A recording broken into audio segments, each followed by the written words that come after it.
Cette émission vous est offerte par OneXpert.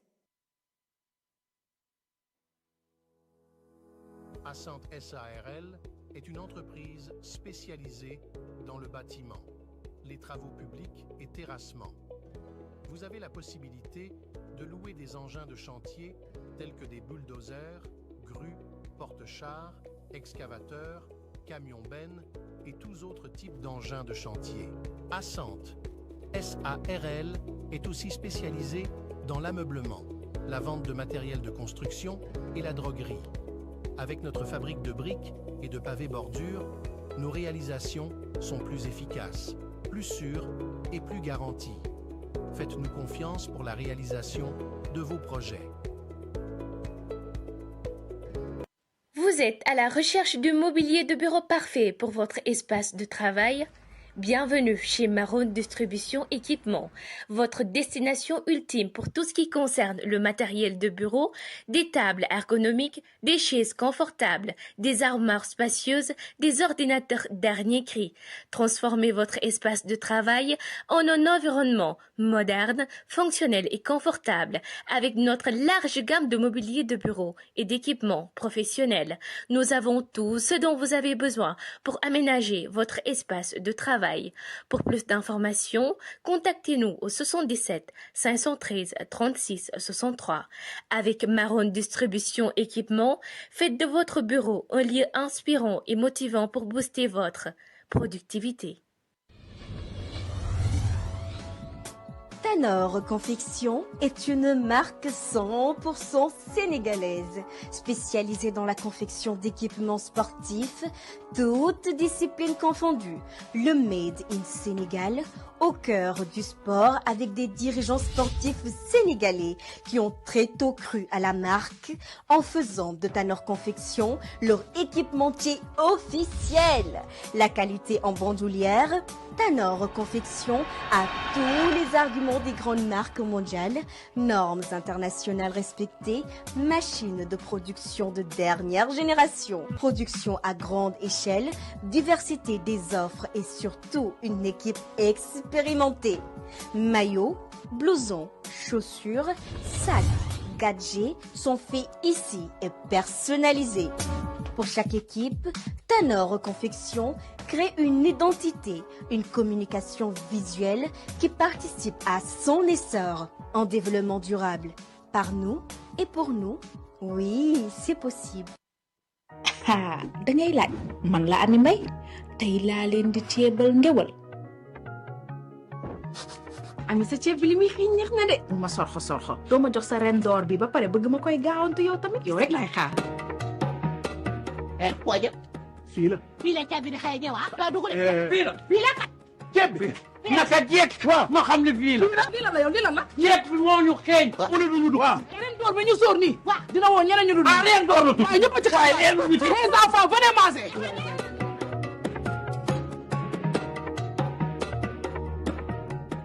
añ leen ba suur. bu di mën a gunoo añoo noonu. ren door nii nga toog ko toogu bu rafet bi dama ci wax lu baax. ana ci fii yangal ba coow lii yëngu ana ci fii yëngal xoolal ni ren door yaa fi baaje i coow lu nu i gën a sell daal gën a wóor gën a sakkan nit gën a neex xoolal ni ren door qualité supérieure la na leen ko jëndi. amul géer amul géwël amul maabo amul lawbe ren door bii ak ku ko mënti togg man faw ma mos ci buuru ceeb bii ma gis fépp fuñ ko yàq nga gis lu neex waay lii ka neex yéen xaar leen sax xaaral ma dem ca saako ba defal nii ma ñëw. gaay ma ñàkk sama ndey ren door mooy buuru ceeb bi. ren door ci àndal nga jël ndam gaaw leen gaaw wuti ko. waxal loolu ceeb bi la ren door. ego sa bi.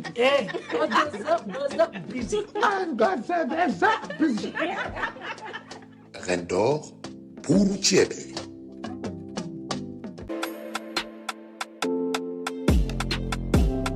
Carabao est une boisson énergétique hypocalorique, parfaite pour un regain d'énergie et au goût délicieux, idéale pour vous aider à tenir toute la journée. Fatigué après le déjeuner, nous avons ce qu'il vous faut. Vous allez à la salle de sport, c'est un excellent pré-entraînement.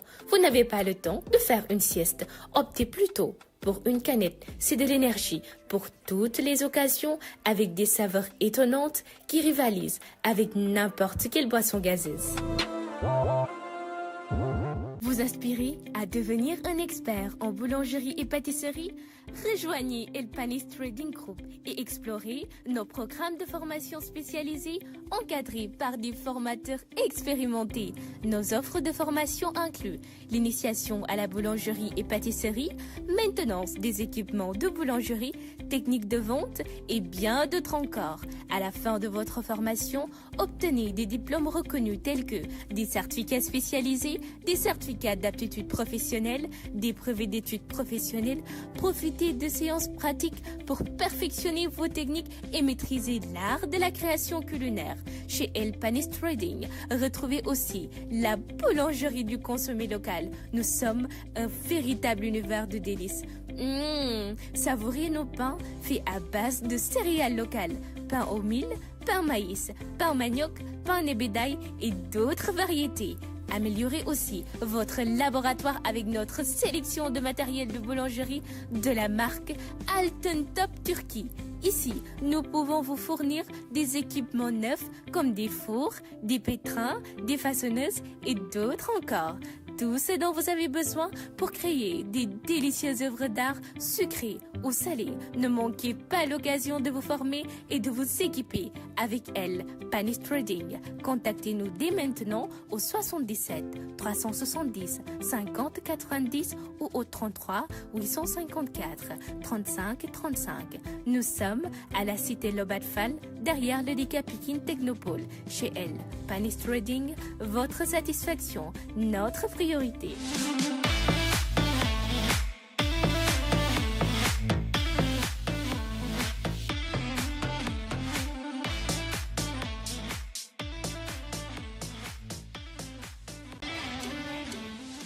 Fidèles téléspectateurs de Disport TV, on se retrouve pour un nouveau numéro de votre émission préférée Actu Inter. Bienvenue dans votre rendez-vous incontournable pour tout ce qui concerne l'actualité sportive, mais plus particulièrement l'actualité internationale. Un réel plaisir de vous retrouver. Daleen ak jàmm xam naa ne namoon ngeen ma waaye man tamit maa leen gën a raw di jégalu bu baax ci tardement bi. Balaa boobu nag damay nuyu ñi nga xam ne ñoom laa war a bokkal plateau bi tey ku ci mel ni Serigne Mbaye Diop mon binôme l'incontournable Serigne Mbaye Diop nuyu naa la dalal ak jàmm ci plateau. Nous sommes tous les téléspectateurs de Desport TV, l'abreuvoir du football sénégalais, là où se passe et se joue toutes les disciplines sportives du monde, quelle qu'en soit la nature de la wax ab sa ñëpp ak lay laajte ñu mujj gi sax dañ naan ma yow sa binôme bi fu mu dugg man leen temps yi dafa jël yoonu boppam man leen nag Souleymane Diagne mi ngi koy remplacer au Lamé di la wax nag lii nag sa émission la sa kër la yow yaay titulaire bi titulaire bu ñëwee nag day faxas ki nga xamante ni moom mooy doublure bi Souleymane doublure la doublure mooy ñi nga xamante ni day ñëw pour remplacer ñi nga xam ñoom ñooy indéboulonnable vous êtes indéboulonnable di nuyu tam ñoo chers fidèles téléspectateurs yi nga xamante ni ñu ngi ñuy suivre de partout fële sa Angleterre parce que nag tey nag dinañ waxtaanee li nga xamante ni Londres va vibrer bon ou pas Londres l'Angleterre va vibrer parce que Londres Tottenham c'est Londres Manchester c'est pas Londres di balaa waa supporter Manchester di commencé di ma sànni xeer dama naan leen l'Angleterre c'est le football qui gagne. Effectivement, merci beaucoup à toi. Un réel plaisir de partager ce plateau avec toi. Alors, damay nuyu sama beneen invité, il se nomme Gueye Teranga. Gueye nuyu naa la dalal ak jàmm ci plateau Actu Inter yak sa tur bu neex bien sûr. Merci beaucoup Absa. Salaamaaleykum. ñu ngi ziar ñëpp di kii ñëpp tamit di tatagal ñëpp di wax ñëpp ni ñu ngi leen di nuyu. benn supporter Manchester la boo xam ne bu xeewu la rek mu bokk benn association bu ñu naan Manchester United Fan Sénégal nekk président comité d'organisation bi waaw ñu jiital ñu tamit aussi ta fankal te topp ñu suñu ginnaaw tamit di ñu kii quoi di ñu xalab ak genre bu noonu am na ci ñu conférence tamit aussi ñu nit ñu ngi leen di jéem a delloo loolu incha allah di wax rek ni en résumé Mamadou Gueye laa tudd. ñaan ma Gueye Teranga. D'accord dalal ak jàmm ci plateau bi. pourquoi Teranga bi nag xam naa balaa ñoo génn di nga ci xam. dinañ ci xam dara on verra merci beaucoup à toi. alors foofu laay jaar nuyu beneen fan Manchester United il se nomme Sémou Diouf Sémou nuyu naa la yow it dalal ak jàmm ci plateau Actu Inter mais Sémou yaa ngi ñàkkate dara xewagul ah. wala fan si kii Tottenham yi ñoo la tiital. bi ma yeewoo ba léegi. maa ngi ci happy. maa ngi ci bëggee. yaa ngi baax parce que bi ma yeewoo message bi ma njëkk a gis mooy. gars yi ne lii lan la ñu ne ko victoire moo may xeeñ ndam ndam moo ñuy xeeñ donc salaamaaleykum laay wax d'abord soxna Absa ñu ngi lay nuyu di la share di share itam sama ndaanaan yi nga xamante ne ñoom laa bokkal plateau yi di nuyu itam waa D-Média yi nga xamante ne DS Sport ñoom lañ fi fekk di nuyu itam borom kër gi franchement je pense que bu ñu jëlee nuyoo bi teg ko ci loxoom dinañu ko jàllale ci ñëpp donc man nag balaa ma débuter itam je dois parler d'abord au nom de mon président parce que itam nous sommes une association comme ni ko Guèye Teranga waxee boo xamante ne itam dañoo am ay kilifa ñoom itam ñu jël ñu jiital ñu ci kanam teg ñu fi donc tey nous avons un président boo xamante ne c'est un président vraiment très très très humble wàccee boppam donc tey li ñuy def ni yëpp moom moo fi waroon a ñëw mais nag jot moo ko xaw a manqué ñu ngi koy nuyu nag de passage itam je pense que lépp li may wax fii nii rek ci ndigalam lay doon donc suñu président wu association bi il se nomme Ibrahima Baldé Vidic donc nag Vidic lañ koy woowee parce que bu doon toj man moom dafa mën a toj notre président toj rek lay def d'accord kenn du ko romb donc voilà donc non mais le Trondom c'était une légende du club quand même mais voilà donc c'est lui le président de cette association depuis sa création donc Manchester United fan Sénégal xam naa dinañ ci dugaat nag peut-être ci ay détails mais que peut-être à la fin de l'émission comme dañuy nuyoo nii rek donc je tenais vraiment daal à nuyu ñëpp ñi nga xamante ne itam ce sont nos abonnés ce sont nos membres surtout ñi nga xamante ne ce sont nos membres officiels ñi nga xamante ne c'est des membres qui adhèrent jënd seen ay cartes de membres itam pour dooleel li nga xamante ne moom mooy association par rapport au projet bi ñu porté par rapport au rêve bi nga xamante ne itam am nañ ko pour le développement du football sénégalais tout en sachant que mën nañ ko jaarale ci Manchester United bi ñuy supporter et je pense que c'est quelque chose de bénéfique pour le pays et ñu ngi ciy jéem a liggéey nag pour vraiment dëkk bi mun ci gis boppam par rapport à ce qu'on fait. Merci beaucoup à toi Sémou. Je vais terminer par un autre chroniqueur de la maison. Il se nomme Mohamed Gassama xam naa moom it xàmmee ngeen kanam gi bu baax léegi ci plateau Actu Inter ak ci yeneen plateau yi ma koy dalal rek di la bàyyi nga nuyu téléspectateurs yi Gassama. Afsa bonjour content de te retrouver leen nañ la gis bu baax. Ouais. En tout cas di nuyu également Mbaye bi nga xamante ne c'est l'homme qui a toujours raison di ko ziar bu baax. gis naa tey costume na maye. et puis il est très élégant mais nuyu également sama mbokku sportif yi. waa Manchester United di leen ziar bu baax di nuyu ñëpp et puis voilà di la bàyyi nga dérouler. Merci beaucoup à toi et tout de suite avec la complicité de la régie ñu dugg ci suñu biir débat.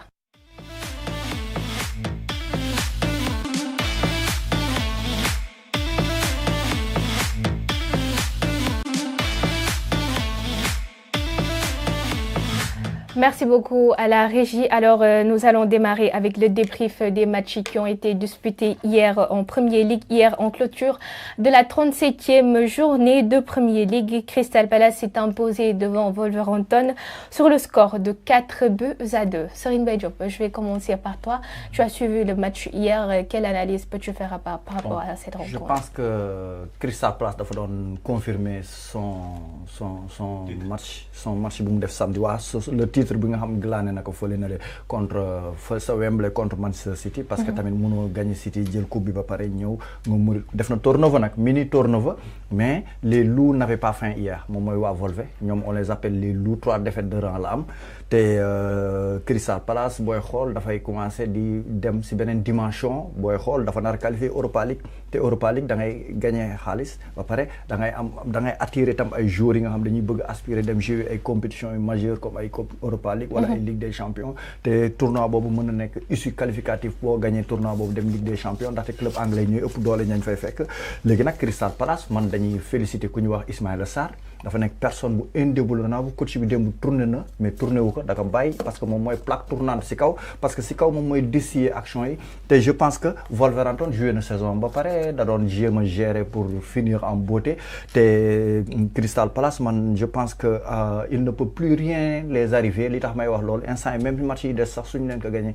Olivier Glasner réussir na inculqué benn souffle nouveau biir Crystal bi nga xamante ne ñoom masuñu jël trophée ci seen live léegi nag bu ñu demee ba jël premier trophée kon joueurs yi fa nekk nii ñoom ñooy joueurs yi nga xamante ni dañu iconique léegi nag bu ñu demee ci beneen match bi ou bien da ngay dem ma résumé pour de bon ah ab sa bu ñu demee ci City après 240 jours Non, dinañ ñëwaat ci City. Ok, d'accord, match City bi. Merci beaucoup pour ton analyse. Alors, Gueye Teranga, yow it seetaan nga match bi. Je l'ai dit tantôt, Crystal Palace s'est imposé devant Wolverhampton sur le score de 4 buts à 2, autant pour moi. Ñu gis ki nga xam ne mooy l'international sénégalais Ismaïla Sarr qui est au meilleur de sa forme en ce moment. Qu'est-ce que ça te fait en tant que Sénégalais déjà?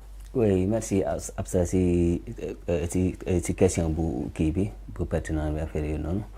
léegi nag ñu war a wax ci Ismaïla Sarr quoi ak moom ni mu nekkee biir Crystal Palace ak affaire yooyu noonu. tuuti jafe-jafe xawoon na am tamit tuuti amuloon temps de jeu normal quoi. tuuti jafe-jafe. léegi nag léegi nag ba ko coach bi joxee confiance commencé ka titulaire loo affaire yooyu noonu. gis na résultat quoi gis na résultat te bu ñëwee Sénégal tamit day gis résultat comme noonu. day gis résultat tamit comme noonu quoi léegi li mu ci nekkee nii nag baax na ci Crystal Palace quoi. baax na ci Crystal Palace ba ban côté mooy Crystal Palace instant bi nii war na mën a dem Europa ak trophée bi ñu gagné contre City affaire loolu da leen di gën a motiver affaire yooyu mais Wolverhampton bi ñu footballal. Wolverhampton boobu boo xoolee moom maintien kese la joué quoi moom maintien kese la assuré waaw saison jeex na moom maintien kese la assuré waa Angleterre instant yii ñu war a wàcc gars yi xam nañ leen. te instant yii ñu war a football Ligue des Champions Europa ak Conference League. ñooñu boo xoolee ñoo des quoi. en résumé daal Ismaïla Sarr instant yii moom xam nañ ko bu baax daal instant bi nii instant yii xaar kanamam baax na trop quoi si compétition bi instant bi nii si Premier League bi. D'accord, merci beaucoup. Alors, Sémou, qu'est-ce que tu penses de ce match? Bon, le match, je ne l'ai pas suivi quand même, pour être honnête. Okay. Mais quand même, j'ai eu à regarder quelques résumés juste après le match. Mais je pense que parler d'Ismaïla Sarr, c'est une satisfaction, c'est une fierté parce que nous sommes des Sénégalais. Donc, voir les Sénégalais performer en Angleterre, c'est bénéfique pour nous, c'est bénéfique pour le pays, c'est bénéfique pour la compétition, c'est bénéfique aussi pour l'équipe nationale. Et je pense qu'il y a une progression, comme Nico Samonatang Gueye Teranga. À ses débuts, il avait des difficultés, ok, mais au fil, voilà, problème d'adaptation. Mais ce sont des joueurs professionnels. Au fil du temps, bon, il s'est développé. Et maintenant, il est arrivé à un niveau où vraiment, on peut le comparer à Dembélé. Tu vois, parce qu'ils ont eu le même Mounane Djardjar, parce que Ismaïla Sarr, c'est les mêmes qualités de Dembélé du PSG. Ousmane Dembélé du PSG. Non. Entre ñoom ñaar. Non. Kii mën na jël année bi Ballon d'Or. Non mais kii bu Afrique sax xalaatu ko. Ben si. Bu Afrique oui. Ben si. Tu sais parce que il y a Salah mooy meilleur joueur Angleterre. Salah c'est le meilleur joueur d'Afrique. Non. Parce que il n'a pas gagné. dafa am longueur de retard. Galatasaray Turquie championnat yi dafa exotique.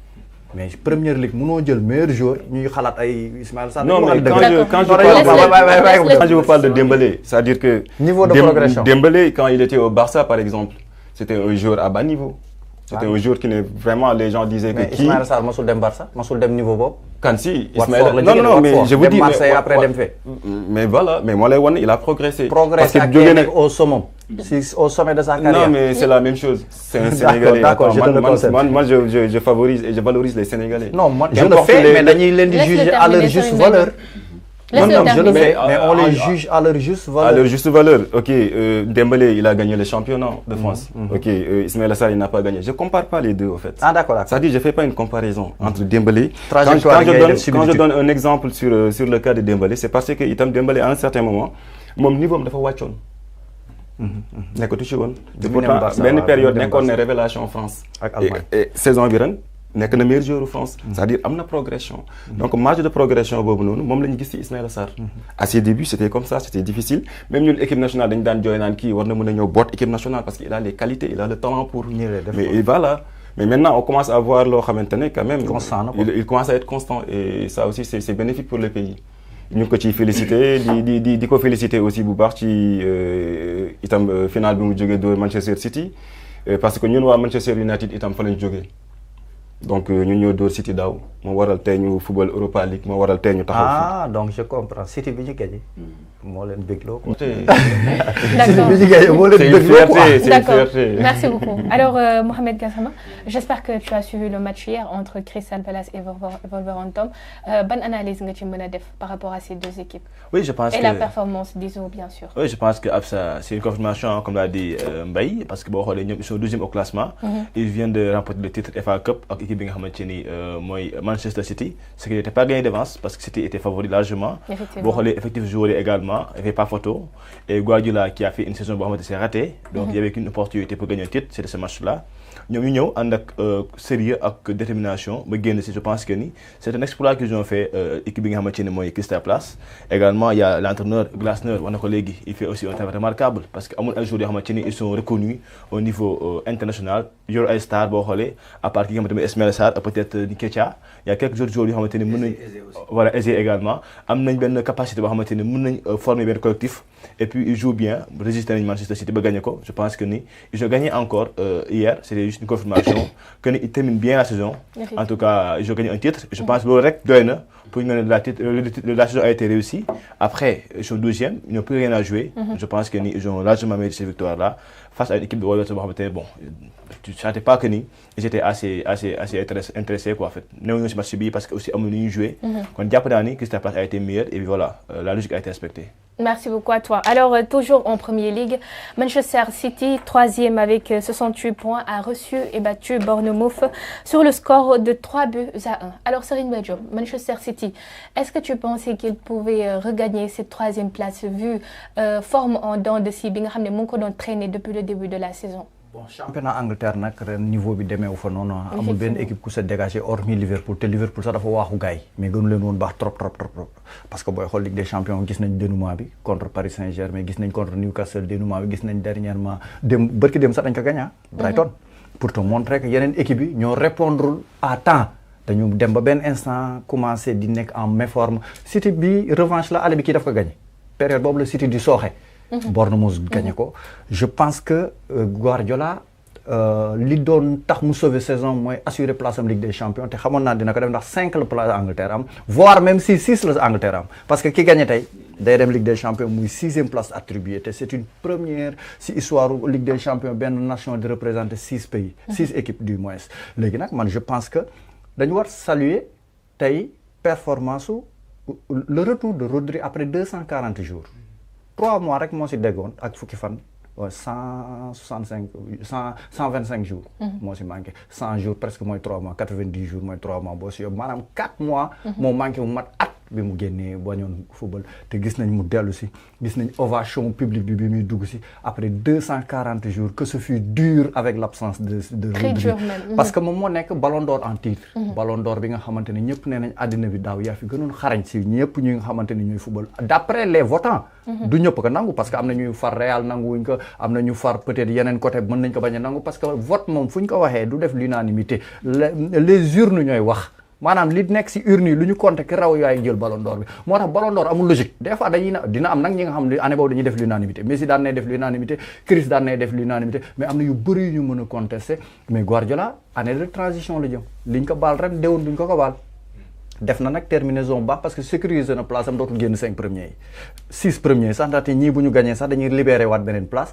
léegi nag man je pense que saison à oublier la parce que c'est la 2e fois Guardiola def saison blanche si live am def na ko première année 2016 2017 bi muy doogay ñëw fii année boobu je pense c'était Leicester moo jël championnat bi après nag mu tegle 2 championnats Liverpool ñëw mu tegle waat 3 championnats Liverpool ñëwaat non Liverpool ñëwaat bi 4 la tegle Liverpool ñëwaat léegi nag sur 10 ans gagné na 7 titres parce que Leicester moo si gagné benn Liverpool ñaar si diggante bi Chelsea moo gagné woon auparavant avant Leicester di gagné mooy jamono ñoom Diego Costa ak Conte léegi ak ay ñoom amoon na Moïse benn Nigérian bu doon transformer la parce que défense à 3 la Conte di faral di jouer excentré bi la jël mais Guardiola maa ngi gis ay satisfaction notamment Marmoush un golazo la dugal démb Nico Gonzalez le frère de sa papaam foog naa daan na jouer la Corogne Juan Fran non je pense que c'est papam Juan Fran la tudd gis nga booy boobu naka gars yi bàyyi xel ndaxte Porto Barça moo ko formé Barça nag amu fa temps de jeu parce que y a ay ñoom Pedri ay Frenkie de Jong ñoo ko doon xaw a tere génération ñoom Marc Casado la peut-être ak ay ñoom Gavi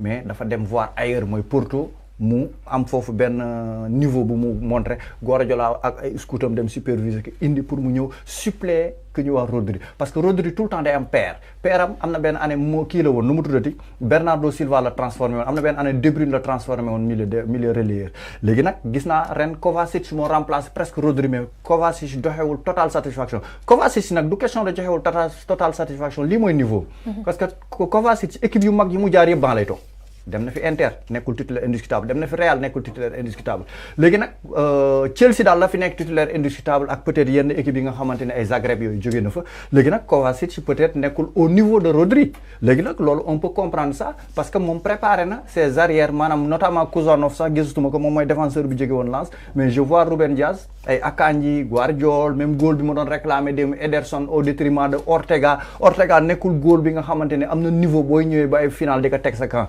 même bu góolee yeneen match yi dafa am foofu saison bi di toll nga nekk saison raté jël sa arme fatale yëpp nga démarré loolu amul ay kii moo daan góolu coupe da ngay weddi sa bopp tu te dédies toi-même léegi nag man je pense que Guardiola lii nag dina ko yee kenn doot ko baal dara année bi démb Moussa on s'est mal compris toi yëpp ba ma naan ko City li mu def ren mën nañ ko baal mu ne ma non amul ma ne ko si parce que chaque jour nga nekk rëbbkat daw di indi ndawal di la jox ngay lekk su ma ñëwee benn jour kay di nga ma mën a baal soo ko baalul moom gorewoo parce que chaque jour ma indi la ngay lekk tey su ma ñëwee indiwu ma di nga di chaque jour du dimanche mais ki nga xam masul indi le lendemain bu indiwu du la bett lo foofu la moo tax ma ni Guardiola ren mën nañ ko baal waaye une fois deux fois troisième fois bi ça ne passe pas parce que def na ko benn yoon def na ko ñaari yoon mentir une fois ça passe deux fois mais troisième fois ça ne passe pas. Ça ne passe pas. Merci beaucoup à toi. Alors Gueye, ñu gis Manchester City qui grimpe à la 3e place grâce à une victoire devant Bournemouth hier. Alors qu'est-ce que tu penses déjà des Citizens ak mercato bi nga xam ne moo ngi ñëw qu'est-ce que tu peut-être bonne vision nga am pour Pep Guardiola war ñan la war a mën a recruter. waaw Pep Guardiola daa am nag loo xam ne ren da ko bett si saison bi quoi mooy blessure de Rodri bi quoi loolu rek war na kaa mën a servir leçon boo xam ne war na mën a wut doubleuram quoi ndax Rodri boo xoolee moo yoroon jeu Manchester City quoi moo yoroon jeu Manchester City boo xoolee Rodri Diaz De Bruyne ak Haaland ñoo yor man voilà mooy colonne vertébrale quoi ñoo yor jeu Manchester City léegi bu ci kenn manqué rek mën na feeñ surtout Diaz ak Rodri bi mu manqué ndax Rodri ba mu ko manqué Rodri dafa feeñ te doon tegle ay 6 défaites ay 5 défaites ba pare ba di jël ay plus de buts comme là di jël ay 3 buts 4 buts affaire yooyu noonu te City moom lu mu bon day dugal quoi day dugal foofu gisoo Haaland dugal te am na benn jamono boo xoolee Haaland kii na quoi blessé na affaire yooyu noonu Rodri blessé mu nekk si ay difficultés yoo xam ne noonu mais Guardiola coach bu mag la quoi.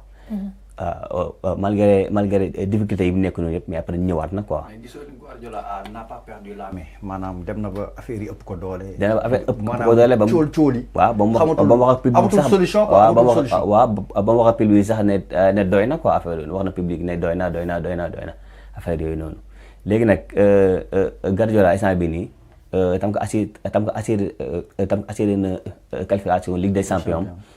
dina ko permettre déwén mu def mercato bu baax quoi inchallah. D'accord. Alors Mohamed, une mission quasi accomplie qui était loin d'être évidente pour Manchester City qui regagne la 3e place. Qu'est-ce que tu en penses? Je pense que c'est largement mérité. Et puis Guardiola, bon la saison à un moment donné, il a compris que c'est pas la bonne année pour lui. Donc il a rapidement compris cela. Il a changé les mission. Voilà, donc il a commencé à qualifier les champions pour que nous menions en force. Et je pense qu'il a réussi. 3e métier actuellement du classement. Donc c'est très, très intéressant pour la suite. Après, bon, l'Union Playdal, comme nous avons dit, nous pouvons comprendre. Et puis il a voulu continuer. Nous continuer à arrêter. Il y a sa femme qui voulait qu'il déménage en Angleterre. Mais nous avons continué à Ligue avec City. Parce que Japonais, il y a jus, il y a également redescendre Barbie. Bon, espérons. Après, il y a aussi Marmouche qui a marqué un excellent but, vraiment très joli. Et pour moi, c'est le meilleur but de la saison en tant que mais quand même, il a marqué un super but. Et je pense qu'il a amené joli et puis, même lui, il le sait, il ne se prépare pas pour cette saison-là. ni ko baal ni ko baal déwén donc forcément day ñëw ak benn xar kanam après Guardiola pour moi il n'est pas perdu la main pour moi c'est un grand entraîneur et jàpp naa ni bon il peut encore qui l'aurait cru avec des résultats catastrophiques. mais li mu def nii ren su ko defee déwén ñu dàq ko. waaw c'est vrai j'avoue que di nga ko baale loolu mais comme j'ai dit xam nga aussi day am benn yoon mën nañ la baal. effectivement ça peut arriver et puis il a gagné hein, il a enchaîné des trophées là-bas et puis voilà année de grâce là. Également, du doon année de grâce. Attends, on est en Angleterre, on n'est pas en Espagne où il n'y a que 2 grandes équipes. Donc voilà, c'est élevé, c'est très élevé. Et puis il y a d'autres équipes qui sont là. Il y a là, Mohamed. Chaque année, l'équipe dañuy défarwaat. Voilà, c'est ça quoi. Manchester su juumee ba qualifié tey Ligue des Champions. Attendons-nous beneen Manchester di woon. Bon, on va y revenir de toute façon. Voilà, mais pour City, je me dis que c'est normal. Guardiola, il est très content de ce résultat-là, même si le week-end il a perdu la FA Cup. Mais encore une fois, vu que qualifié des champions, je pense que il se dit que li bëgg am naa ko. Maintenant, je vais continuer à me préparer quelques jours. Donc je pense que c'est largement mérité. J'ai gagné Bournemouth en nous éliminé en quart de finale FA Cup. Donc c'est la deuxième victoire sur Bournemouth. Ça veut dire que l'équipe commence à se retrouver où malheureusement, c'est en fin de saison. Mais bref, comme j'ai dit, ils sont qualifiés.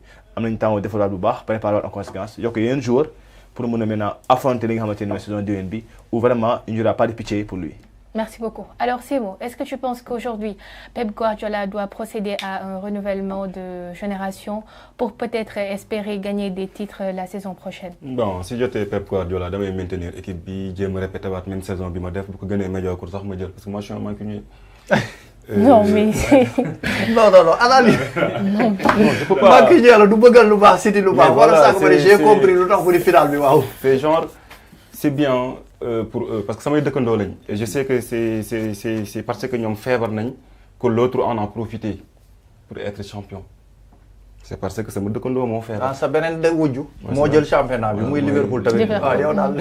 Tu comprends donc c'est un peu ça mais quand même vu dans l'ensemble saison bi nga xamante ne def na ko quand même par rapport ak carrière bi nga xamante ne moom la Pep Guardiola am en tant que coach.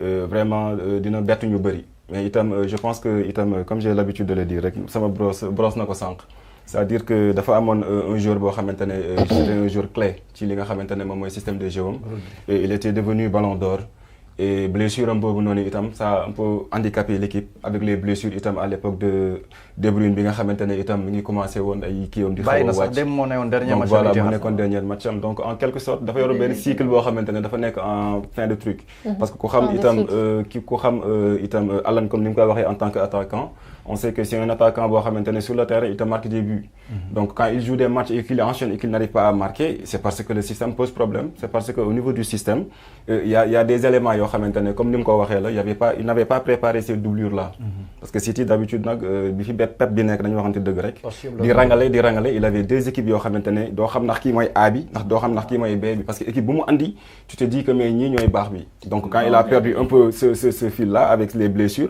on a compris que peut-être que Pep il est un peu limité on sait jamais mais bon en tout cas ñu ngi koy féliciter quand même techniquement ou bien non dafa ne on dit que il est un peu limité parce que dañuy faral di wax da ngay faral di dégg ci werante yu bëri ñu naan le Pep en fait club bu mu nekk day laaj ay joueurs yu xaalis lay laaj d'abord tu te dis que man si tu es prêt à acheter deux 11 yu baax les meilleurs nag ku ci nekk ci postam les meilleurs moi je suis prêt à venir bi muy dem Bayern je pense que c'était avec le Barça amul woon non fa la doon ñëw nag fa bi yor Barça dafa fekk Barça crise effectivement Barça 2008 Rijkaard moo leen yore woon ñu dàq ay Ronaldinho parce que 2007 ñoom ñoo jël Ligue des Champions année ba soog defuñu fi dara ba championnat sax Real da leen doublé mooy 7 points la rayoon Real xam nga temps Barça confrontation directe moo am Espagne effectivement Real Mamadou Diarra foog naa moo leen perte le titre bi année boobu mooy bu Diarra bu newoon Lyon Gila dañ koy wax Gila année boobu dernière journée Barça rawee 2 points mu nul Barça Real gagné Real jël championnat bi Guardiola dafa ñëw réinventé waat Barcelone sans budget. xëy na année boobu exception fort hein pour si ay waxam man xëy na année boobu exception mais nag Guardiola tamit ay équipe mag kese la yor de. non mais moo ko prouvé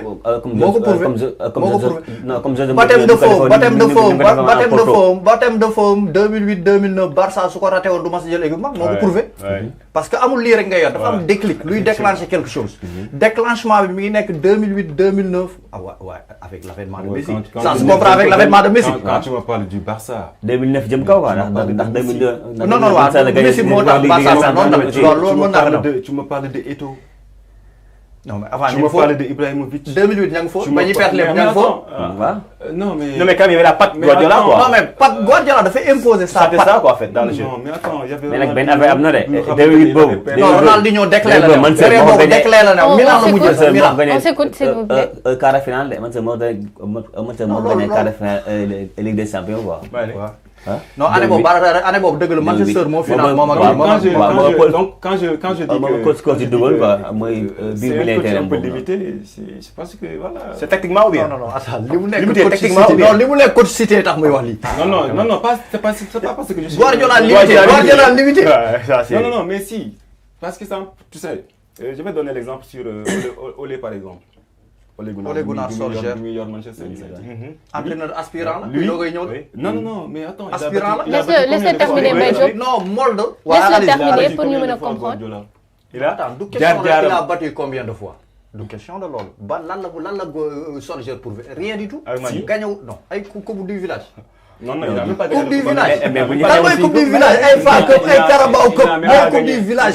Ligue des champions jëlu ko, jëlul Europa League, jëlu championnat. Mbaye Diop, may ko mu expliquer wu. Ñu mën a xam fan la jëm. Il n'a même pas gagné. Ole gagné wul. Loolu lan la gagné. Mais dama ne la li mu gagné mooy ki nga xamante ne moom nga jàpp ne il n'est pas limité muy Guardiola. Guardiola n'est pas limité nag c'est bon. Mais Ole moom def sondage mondial waxuma fii de sondage mondial def ko. Sondage mondial boo ko defee. dañuy xam ne Ole lui c'était un coach complet. boo xamante ne à chaque fois mais Guardiola da kaa mos a dóor si jaar-jaaram Manchester. Non mais loolu ça ne veut rien dire. Ange Postecoglou Manchester mos ko moo tax c'est que Guardiola coach mag la Guardiola boo ko gagné. merci beaucoup yow sax au moins di nga nangu ne sama wujj bi sax même bu kiiwee naa ko nangu lu baaxam. question de nangu lu baax. ah boo bëggee taxaw di Guardiola. mais la phrase lu baax li limité wax ko moom mooy que ne il a enchaîné, il a gagné 7 championnats en Angleterre. Mais dama ne la si 10 ans yooyu noonu 7 championnats yooyu noonu mu gagné. Il avait ñaari 11 yu bokkul. Il avait A ak B. Chaque année am na ay 11 yu bees am na yoo xam ne Agüero ñoo fa nekkoon Agüero nekk dafa chaque ay génération. Je te donne l'exemple de Manchester United par exemple.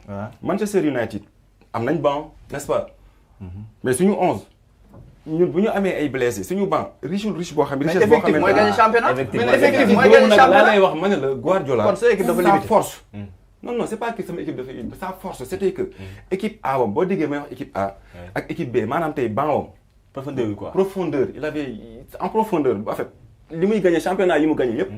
Angleterre profondeur de banc. Mais il y a pas que ça quoi. Mais attends année bi nga xamante ne année bi nga non si coach bi buy limité wu moom mooy kuy ñëw ne la man je regarde j'achète les meilleurs joueurs. Kii Mamadou Gueye milieu de terrain la c'est le meilleur de sa génération ma jënd ko. yow milieu de terrain nga meilleur de sa génération ñu comparé je ne suis pas d'accord Rodri bi mu koy jënd Rodri n'était rien du tout Atlético Madrid mu dem ba def ko Ballon d'Or wax nga Rodri ku ko fu mu tojo Atlético Madrid la ko fekk et puis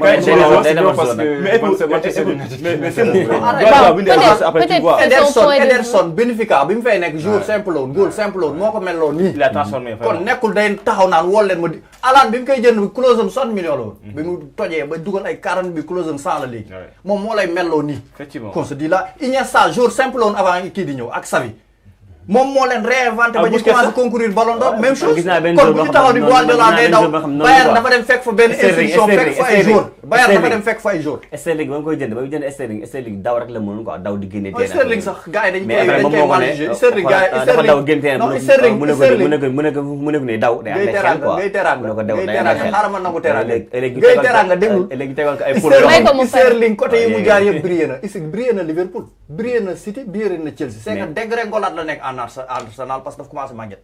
Mais Sterling côté yi mu jaar yëpp deux premières années yu baax la Guardiola on peut pas dire qu'il est limité quoi. Non. D'accord. Alors nous restons sur ce match. Soulignons un fait marquant lors de cette rencontre. C'était le dernier match de l'international belge Kevin De Bruyne, Serigne Mbaye Diop à l'Emirates. 4 buts et 8 passes décisives en 34 matchs. Alors qu'est-ce que tu peux nous dire sur ce joueur? Je pense que c'est le joueur le plus légendaire de City. Booy xool titre champion yi mujjee fa la fekk. Parce que mi ngi fa ñëw période ay 2014 ou 2013. 2016 parce que Wolfsburg la jóge woon parce que foofu dafa jël meilleur joueur meilleur passeur mu dem jëndi ko ndax Chelsea moo ko moomoon Genk la ko jëndee benn équipe bu ñuy wax Genk boobu Kalidou Koulibaly ay ñoom Karambo ñooñu ay centre formation yu baax lañ am biir Belgique ay scout yu baax lañ am léegi nag même ay ñoom Courtois yooyu yëpp foofu la ñuy jógee mooy Belge yi ngay gis ñuy brivé ay Trossard léegi Kevin De Bruyne ñëw avec sa génération dorée bu City ak bu Belgique parce que génération dorée boo ko déggee mooy génération en or foo leen laal rek day tàkk parce que City booy xool année lumière am yëpp De Bruyne moo leen guidé jël na est-ce que nekkul meilleur passeur histoire City moom mooy meilleur joueur man suma juumul ñi jaar bon Rodri comme jël na ballon d'or mënoo ko raw parce que bu ngeen di dem di concourir ay médailles ki am médaille d'or moo lay raw Rodri xëy na mooy meilleur joueur yu mas a jaar City yëpp mais man pour man joueur bi gën a légendaire Manchester City c'est De Bruyne ñu ngi koy saluer de passage di ko demander bon xaw ma ndax day bàyyi nag parce que waxagul day jóge City nag dernier match am la woon démb si biir seen biir terrain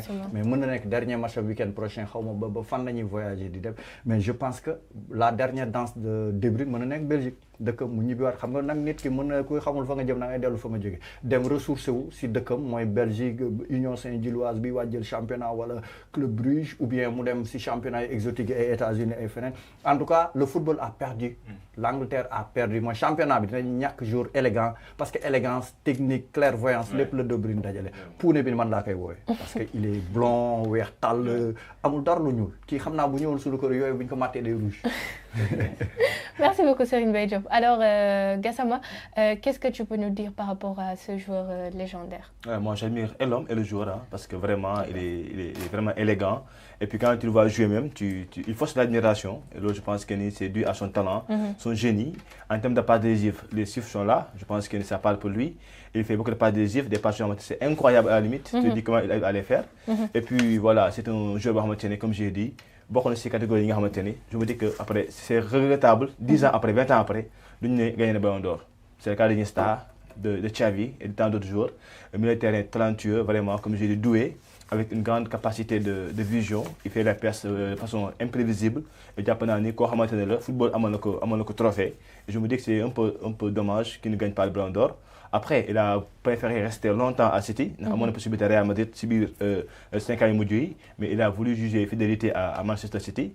Bon, c'est regrettable encore une fois que vous gagnez le Ballon d'Or, mais je pense qu'un grand joueur s'en va, un joueur vraiment très talentueux. Et le football en a profité et je pense qu'il va aller jouer peut-être bien année, 2 ans après Moubaï. Mais je le vois bien être un entraîneur après. Bon, il n'a pas encore dit ce qu'il va faire, mais quand même, sa classe et sa clairvoyance nous disent que Warner Mounek est un grand tacticien. Mais vraiment, il faut saluer l'homme et le joueur. Je me dis que c'est affaire indiscipline. Au football également, je n'ai jamais entendu des problèmes qui me concernent. Donc je me dis que l'homme, comme le joueur, il a été vraiment remarquable. Et on salue vraiment sa carrière. Et on espère qu'il va nous révéler très vite, Inch'Allah, dans le second du football. Merci beaucoup. Alors c'est bon, est-ce que tu rejoins tes co-débatteurs par rapport à Kliniwarti, joueur Kevin De Bruyne? De Bruyne, oui, parce que j'aime la Belgique. Je ne suis pas Angleterre là, supporter quand même si c'est un deux, mais j'aime la Belgique. J'aime De Bruyne, franchement, et j'aime pas City. Pourquoi Mobuguko? C'est parce qu'il respecte Bruno Fernandes. Et un jour, vous respectez mon joueur, nangul ko qualité, nangul ko talent, ko lo wax lu ñaaw ci mom da ngay joom. Ba pare c'est des concurrents directs. Ba pare mom mu nangu ne entraîneur bu melni Guardiola tam lu ci wax nak yow. Non, xam nga le cas de Guardiola, moy li ma wax sank rek man sumay wax nga may dag respect la quoi parce que sen kër la nek. Ouais, d'accord. Tu as tes idées, tu as tes opinions. Non, d'accord. Mais quand même, nous sommes suivis et quand nous connaissons, nous avons une idée sur les gens. Et moi, je vais défendre parce que j'ai mes arguments. C'est-à-dire que je ne les dis pas parce que... Non, je ne dis pas que... Je n'ai pas dit, entre guillemets, il y a un modèle sur tout. Quand je dis il est limité, ce que je veux dire, c'est que nous avons bien 11. Et ce n'est pas en profondeur de faire le résultat. Il faut que je dire, pour que nous ayons un résultat, il faut en profondeur. 11 bu baax 11 bi ñom ñep ñu blessé ñan nek ci banc ba ñu rok ñan ci 11 ba mom quand tu le fais équipe yi mu jaar yépp c'est pareil donc il m'a parlé de dougat na touti ci Barça il m'a parlé de ay Xavi il m'a parlé de ay Messi ñooñu ñep dañu nekkon ci yoon di jog tu comprends parce que Ronaldinho bu muy wa bayyi dafa am ñu fa defat tek donc Messi c'était Messi qui portait le truc donc il y avait Eto'o à l'époque boo xamantene mom mi doon coacher mom mi doon coacher sax mom mi doon coacher ci walu bopam vous avez entendu l'histoire avec Eto'o que Eto'o mais n'empêche Eto'o il s'est imposé et je pense qu'un bon management am na yu bëri yoo xamante ne quand même du ci Eto'o kese la ko dund am na yeneen ak yeneen yoo xam ne dund na ko je vais pas en parler parce que c'est comme si affaire de racisme lay wax or c'est loin de là mais j'ai mes raisons quand je dis qu'il est limité c'est parce que sans profondeur il peut pas faire de résultats et loolu saison bi ren da ko won da ko jox dëgg ci loolu au fait. Mais j'ai une question. Quand même tu admires son jeu d'équipe quand son équipe joue. Tu admires ce qu'il fait en tant qu'entraîneur quand même. Bon, j'admire pas, je ne sais pas trop, parce que d'habitude je le suis pas. Moi je suis mancunien en fait. Pour Manchester United, ça c'est le cœur qui parle alors. Pour Manchester United, waree football ak City, je suis le match. Gis naa ni muy xojee, gis naa ni muy pressé. Mais à chaque fois, moi, je réfléchis, nan la wara mëna def ba man ma contrer ko et que à la fin, man ma gagner. C'est ce que Ole faisait. D'accord. C'est moi on alors, meilleur que lui. On revient sur le joueur Kevin De Bruyne. C'est ce que je vous ai dit, c'est un joueur que j'aime. C'est un joueur talentueux. Donc la photo déjà da koy woné. Moom Bruno Fernandes. Et manam tay ñaari da ngay faral di dégg ki da koy wax faral di wax lu bari Scholes. Ak Rio Ferdinand ou même Roy Keane. Da ngay dégg ñom manam ça les gêne. Le fait de voir un Kevin De Bruyne bu naan Bruno Fernandes non yaa ma daax a football wala yow li ngay def baax na parce que ça les gêne parce que ñoom xamuñu ko woon ñoom bu ñu daan football ak City sax match nul am sax ñoom dañuy mer te ñun sax léegi toll nañ foo xamante ne sax bu ñu nulee ak City satisfaction lay doon si ñun bon voilà mais en tout cas c'est un grand joueur vraiment qui méritait le ballon d'or même avant muy jeexal carrière am franchement mais je pense que dafa am ku fi nekkoon koo xamante ne moom lu nit yaakaar rek mën na ko ciix waaw bon voilà mais quand même il méritait quand même ci carrière am gagner ballon d'or xëy na bu ñëwoon Manchester United doon na am chance boobu mais bon c'est dommage comme ni ko Bruno Fernandes waxee rek tu as fait le mauvais choix noonu la demee et il sait qu'il avait fait le mauvais choix mais parcours am biir City quand même chapeau parce que je pense qu'il a écrit l'histoire de Manchester City à lui seul et voilà c'est un grand joueur merci beaucoup alors Guèye ma jeexale ak yow rek oui De Bruyne nag joueur bu garaaw la quoi mën naa ne joueur bu garaaw la ndax joueur boo xam ne day créer espace koo xam ne yow attaquant bi position bu mu nekkee mën na kaa passer noonu mën na kaa passer si intervalle yi bu ko neex mu pisnat ko bu ko neex mu passe garaaw quoi te boo xoolee saison passée saison passée la def sax la def ay 13 passes décisives affaire yooyu noonu boo xoolee saison ren bi nag Bruno da kaa cartonné quoi saison ren bi saison Bruno la quoi saison ren bi nii. saison Bruno am ay immunité ngeen yor quoi yéen kenn du laal seen joueur yi quoi. non c'est que ñun City mënuñu kaa bëgg Liverpool mënuñu kaa bëgg xam nga mais histoire la quoi ndax boo xoolee sax benn joueur kese moo mës a jugee si City dem Manchester muy Owen quoi genre boobu. non Tevez daf ko directement quoi. daf ko direct quoi comme jugee dem di doog a ñëwaat quoi. mais non ba tey def na ko comme Eto'o nu mu ko defee ak Barça ak Real. non Eto'o bokkul. waaw mais gis na Figo bi ko jaay ko mayoon ko jaay Barça. waaw léegi man Figo bi laa bëgg. non Figo li nga géré Barça géré Real. Ronaldo. mais loolu ça ne veut rien dire. non mais comme nga jóge fii direct rek dem fee direct. comme Owen nu mu ko defee noonu moo tax ñun ñii mënuñu leen bëgg. xam nga City ay jamono équipe bu ndaw la woon mënul woon jënd joueur Manchester yi contexte yi bokkul. waaw loolu am na jamono ji City mën na ko.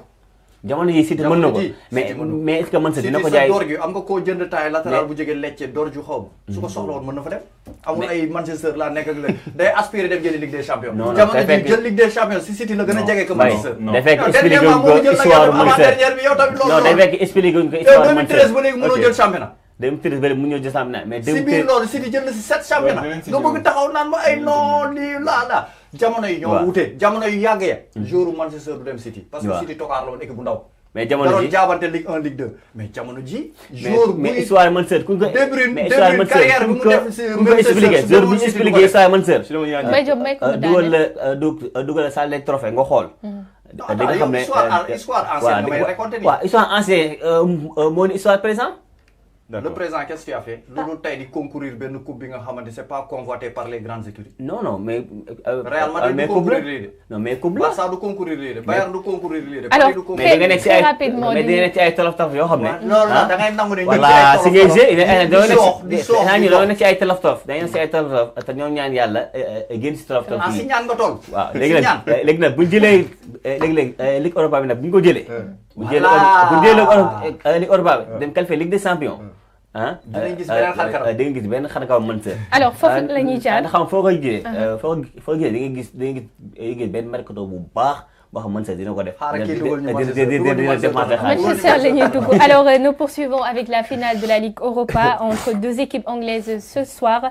Manchester United et Tottenham croiseront le fer au stade San Mamés à Bilbao.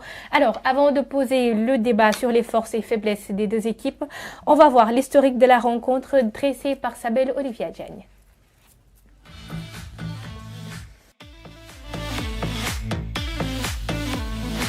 Europa, parfois abrégée en C3 et anciennement dénommée Coupe de l'UEFA. De sa création en 1971 jusqu'en 2009, est une compétition annuelle de football organisée par l'Union des associations européennes de football. Depuis 2015, le vainqueur de la compétition est automatiquement qualifié pour la Ligue des Champions. Une occasion en or pour les deux géants anglais en péril de sauver leur saison. Justement, Manchester United, 16e de Premier League, affronte le 17e Tottenham en finale ce mercredi à Bilbao. Sur le papier, les Red Devils partent légèrement favoris. Mais attention aux Spurs qui sont invaincus cette saison face aux Mancuniens. En championnat, Tottenham s'était imposé à l'aller à Old Trafford 3-0 avant de remettre ça au retour à Londres. Cette fois-ci, 1-0 en quart de finale de League Cup. Tottenham avait encore dominé Manchester 4-3. Finaliste malheureux de la Ligue des Champions en 2019, les Spurs veulent inscrire leur nom dans le palmarès des Coupes d'Europe. En face, United est déjà sacré dans cette compétition en 2017. L'équipe entraînée à l'époque par José Mourinho s'était imposé en finale face à l'Ajax d'André Onana qui était dans les buts. Paul Pogba et Henri Mkhitaryan avaient offert le trophée à Manchester. Pour rappel, le FC Séville est l'équipe la plus titrée de l'Europa League avec 7 titres derrière Atlético Madrid, Valence, Liverpool, Inter Milan, Juventus et le FC Barcelone. 3 trophées chacun qui pour succéder à l'Atlanta. Rendez-vous ce mercredi à 19h GMT.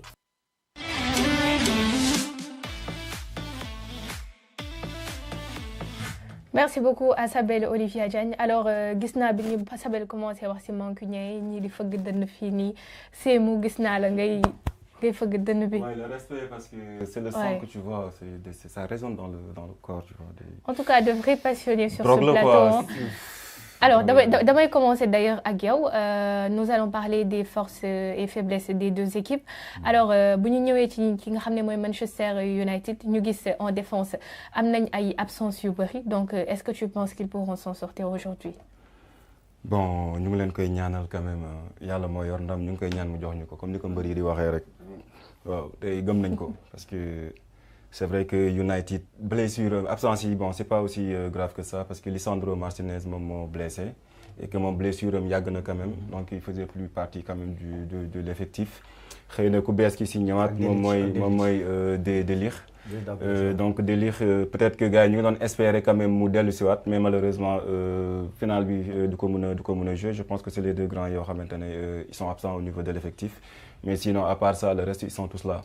Donc peut-être qu'au début, les gens ils avaient un petit peu des soucis avec lui, ils se disaient est-ce qu'il est football ou pas. Mais bon, sa blessure n'était pas aussi grave que ça. Mais par précaution, le coach Biné a préféré bailler comme un. Donc je pense que notre équipe est là. France, non. Et je pense que le 11... Et Zirkzee qui est forfait. Non, Zirkzee, du jouer. Non, il n'était pas forfait. Bon, peut-être qu'après l'âme. Mais il s'est entraîné hier. Non, il a voyagé avec l'équipe. Il a voyagé, mais il ne sait pas sûr. Mais bon, il s'est entraîné quand même avec le... Mais Rakana? Non, il ne faut pas dire Allemagne, Rakana. Non, Rakana. Mais niveau, ils n'ont beaucoup de quoi. C'est que Zirkzee moom bu dee si moom ngeen di je suis très fort en ça, en ce que vous faites. Quand il s'agit de couper les gens, quand ils développent sur leurs idées au fait. D'accord. On te laisse terminer très rapidement. On peut le faire buñ ko défé dañuy yak émission bi. C'est débat aussi. Ay non ay wérante kat kessé lañ. Mais ça dire que gis nga débat bi dañuy waxtaan. Ben non. Dañuy wax débat d'idée. On peut faire débat. Bu fekkee amatuñu ay idée tam mën na yak débat bi. Non, boo ko xoolee foofu mën na nekk. Nous sommes des mancuniers. Nous avons toujours des arguments. Je te laisse. Non, ñun waxuñu lu ñu neex de léegi. Boo bëggee taxaw di Guardiola dafa limité. Jékki-jékki taxaw naan De Bruyne je peux comprendre c'est tamit loolu wax lu neex la mën na ñàkk donc ma bàyyi la nga continuer Sémou parce que temps bi daf ñoo xaw a xocc rek ma bàyyi la. Bon ban question nga posé waat. Force et faiblesse des deux équipes. Force et faiblesse des deux équipes. Bon moom li ma la wax man en tant que mancunien dafa am lu ñu yare. mooy que ne nos coachs muy Amorim bi nga xamante ne dafi nekk. tey boo ko laajoon question boobu noonu daf lay tontu ne moom équipe moo ko intéressé moo ko ñor. Et moi en tant que mancunien je suis sa philosophie. D'accord. Donc quant à nag ay force ak faiblesse Tottenham peut-être que xëy na je vais laisser peut-être sama naataango xëy na mu ñëw ci mais quant à moi je peux pas en parler je peux parler que de mon équipe et de mes joueurs. D'accord. loolu rek ma ñor et loolu ma fi andi. Alors Gassama ma bàyyi nga dugg ci force et faiblesse peut-être des Spurs. Bon je pense que c'est vraiment décevant de voir Manchester à ce niveau-là. On joue la 7e journée, Manchester a que 39 points. On parle de Manu, hein, Manu. On parle pas de, je sais pas, on parle pas de Watford ni de Crystal Palace. On parle de Manu. La grande, oui, d'accord, mais c'est la grande Manchester United qu'on connaissait auparavant. Une équipe d'histoire. Si Yardam, qui a de grands joueurs. Je me souviens avec Sir Alex Ferguson, on avait dans les buts Van der Sar, Ferdinand Vidic, Nyon Brown aussi, Evra. Tu voyais des Carrick, Fletcher, Paul Scholes, Berbatov, Wayne Rooney, des joueurs talentueux. Giggs effectivement, mais au-delà du talent, tu vois qu'ils ont cet amour-là de porter le maillot rouge. Donc, moi, était une grande équipe à Matene. Je vous fais que c'est un cadre, quelqu'un qui aime le club. Et puis voilà, ce stade, c'était le théâtre des rêves. Mais actuellement, c'est le théâtre des cauchemars. Il faut le dire. Quand Tottenham vient et bat Manu 3-0 chez Manchester United, c'est problématique. Voilà, donc je pense que pour vous en championnat déjà des Waneni, ça va pas trop bien. C'est pas la grande manne qu'on connaissait. Et ça dure. C'est ça qui m'interpelle. Une équipe qui a un moment de difficulté, mais 2 ans, 3 ans, tu changes quoi. Mais depuis que le vieux Sir Alex Ferguson est parti, j'ai eu du mal à se retrouver. Combien d'entre nous sont passés par là? Rien direct, il y a 3 qui sont passés par là sur mon Djoumoulé. Je commençais par un début de saison, il y avait le coach Ten Hag qui était là, nous avons dit que Van der Sar, courte durée, Van Nistelrooy du moins, Van Nistelrooy, voilà. Ça veut dire que nous avons recherché. Tu vois l'équipe jouer ça, tu comprends pas quoi. C'est quoi le problème exactement? Ils ont des joueurs sur tour, il y a Bruno Fernandes, il y a Casemiro, mais dans le jeu, c'est pas ça. Beaucoup de joueurs ils n'ont pas le niveau. Le jeu n'est pas encore huilé. Effectivement, et ça dure, ça dure. Le gars qui est venu là actuellement, il faut pour promettre du beau jeu. Mais on a vu, ça ne se passe pas bien pour lui. Il est en finale Europa League, mais pour moi, ce n'est pas une satisfaction ça. Même si man gagne la finale, ça, je vous dis que ça ne doit pas être... voilà, on ne doit pas jubiler quoi, parce que je me dis que ce n'est pas ça. Lui, tout à fait bien organisé, sans qu'on a vu l'élément de Sabel. Ce trophée-là, on a initié, pas pour les équipes de la trempe de Manu quand même. Ouais. Donc je pense que c'est pour les petites équipes, pour les équipes moyennes en tout cas. L'année dernière, c'était Atlanta le vainqueur, ça veut dire tout par rapport à l'Ingham Matcheni, moi d'ailleurs compétition. Maintenant, mais c'est des camps, c'est des camps. Tu parles de 1900 quelque, c'est des camps. Ça dit depuis 2000. Tottenham, c'est des camps, c'est des camps, c'est des camps. Demain l'année, c'est des camps. 2022. Pas ça.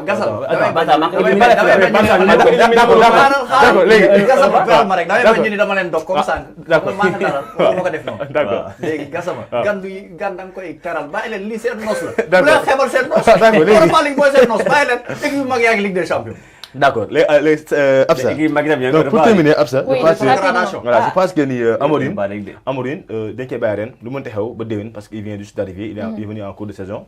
Mais après, il est juger quoi, par rapport à l'Ingham. Mais comme j'ai dit, l'équipe de Manu, elle est vraiment limitée à mes yeux, parce que il a fallu que je m'organise. J'ai eu 3 centraux pour mon Zigène. Il y a Yoro, il y a Maguire, il y a également Lindelof, le mauvais Axibi. Il y a Piston qui fait la il y a Casemiro et Ugarte qui me il y a le Portugais Fernandes devant eux. Donc en attaque, on voit que voilà, mon Guillaume Hall me gagné quoi. Mais pour moi, je me dis que Tottenham, aussi il est inconstant comme Magne boo xoolee ñoom ñëpp ñu ngi si suuf tableau bi. Effectivement. Même si ils ont assuré le maintien mais je me dis que ils ont tous les deux raté la saison il faut le dire après. Magne est trop inconstant. Je pense que le match c'est trop indécis. Moi, je ne suis pas capable de te dire que qui va gagner. La finale, ça ne se joue pas, ça se gagne. Mais plus encore, les deux équipes qui ont joué, quand on va durer dans le temps. Moi, c'est très indécis cette finale-là. Ça va se jouer à Bilbao en Espagne. Donc, c'est une semi-finale. Forcément, tout le monde sera là pour la suivre. Mais je me dis que Magne, vraiment, encore une fois, ne doit pas être à ce niveau-là. C'est vraiment décevant, mais c'est vraiment également gênant pour une équipe du calibre de Manchester United. Après, comme je disais, espérons que nous avons ci lii ba jël coupe bi dinañ mën defarwaat jënd ay joueurs mais pour même si ñu jënd ay joueurs sax pour man ça ne suffit pas parce que yàgg nañu jël ay coupe aussi jëlaat joueurs en 2017 ñoo ko gagné ak Mourinho. Voilà après waaw bon comme ils sont passés par là après j'attends de voir mais vraiment xam nga comme dit cin bu naree neex bu baxee xeeñ voilà mais tout ça rien qui te dit que ni l'avenir va être prometteur mais en tout cas ça va être un bon match de football. Tottenham également le coach qui est là-bas Postecoglou je pense pas que nous continuer même s'il gagne la coupe je me dis que ni 25 défaites je pense lañu am c'est trop pour Tottenham. Mais l'idée sauver ça. Donc je me dis que quoi qu'il arrive tous les deux bon final ñu jouer hein li koy nangoo ñu jouer ko et puis on va suivre ça mais après je suis très pessimiste par rapport à l'avenir. D'accord, merci. Alors, Gueye Teranga, par rapport aux formes du moment, je ne parle pas en tant que supporter, que tu vas faire une analyse en tant que supporter, mais quand même, il faut être très réaliste par rapport à la forme les manques que nous avons affichés en ce moment. Est-ce que tu penses que Taïdjini, ils ont la chance de remporter le sacre? Bien sûr. Mansour, il y a ñaari xarkanam. Am xarkanamu Premier League ak xarkanamu Europa League. Xarkanamu Europa League bi. Mansour mooy seule équipe bu bokk ci compétition Europa wala Ligue des Champions boo xam ne amagul défaite ba léegi nii actuel. Paris am na défaite Inter am na défaite ñoom ñëpp am nañ défaite quoi mais Mansour waa taxaw rek même Europa League Mansour kese moo nekk actuel équipe boo xam ne amagul défaite match nul la am ak ay victoire. ah non ndam la c'est que xam nga moo tax mën a ndam la. xam nga mën a ndam la à bi ba kan laa dóor ma Lyon. Lyon équipe. jamono ji c'est 8e la jël championnat France. hein 8e la jël mais équipe la. non xam nga. c'est que xaaral Reims sa équipe la te tey mii. waaw Reims équipe ak Metz. waaw bu ñu équipe la. Mbaye Diop équipe la da ngay xool daayoo équipe bi. waaw daayoo équipe beeg. ay Midtjylland ñoo fa nekk. Porto moo ngi Ligue Europa Porto moo ngi Ligue Europa Porto moo ngi Ligue Porto jël 4e championnat. Porto moo ngi Ligue Europa mais xoolal Porto ñan ñoo fa nekk. Porto du équipe mag mooy seen fer de lance. Porto du équipe mag la. Benfica du équipe mag. yooyu ñëpp ay équipe mag lañ quoi mais dama lay wax. Mbaye Diop maa ngi ñëw ci yow waaw man seen équipe mag la woon. ah d'accord. mais actuellement yow nekk ci crise les crises nag boo si nekkee ah da ngay bëgg a génn ci crise bi pour mën a nekkaat sa meilleur niveau bi nga nekkoon instant yi ñun ci loolu lañ nekk. crise day yàgg.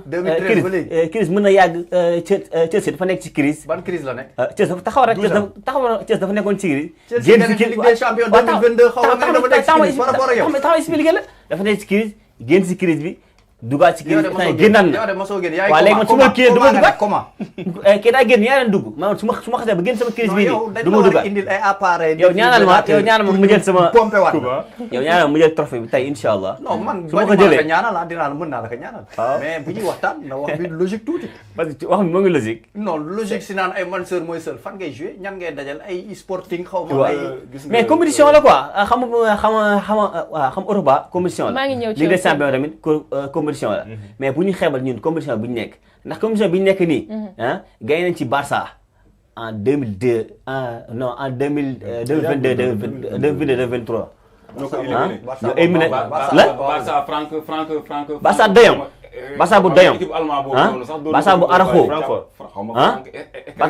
Barça bu Rafinha Barça bu Lewandowski ñun boobu lañ éliminé ñu nekkul Barça boo xam ne ak benn Cheikh Darkase bu nekk ASP gi nañ kii mais. Barça bu Bayern Dóor 8 Barça bu Bayern Dóor 8 ngay nangoon 3-0 ci biir dëkk. Tottenham mu ngi 3-0 mais ak Tottenham ak ni ma dóoree ci biir dëkk.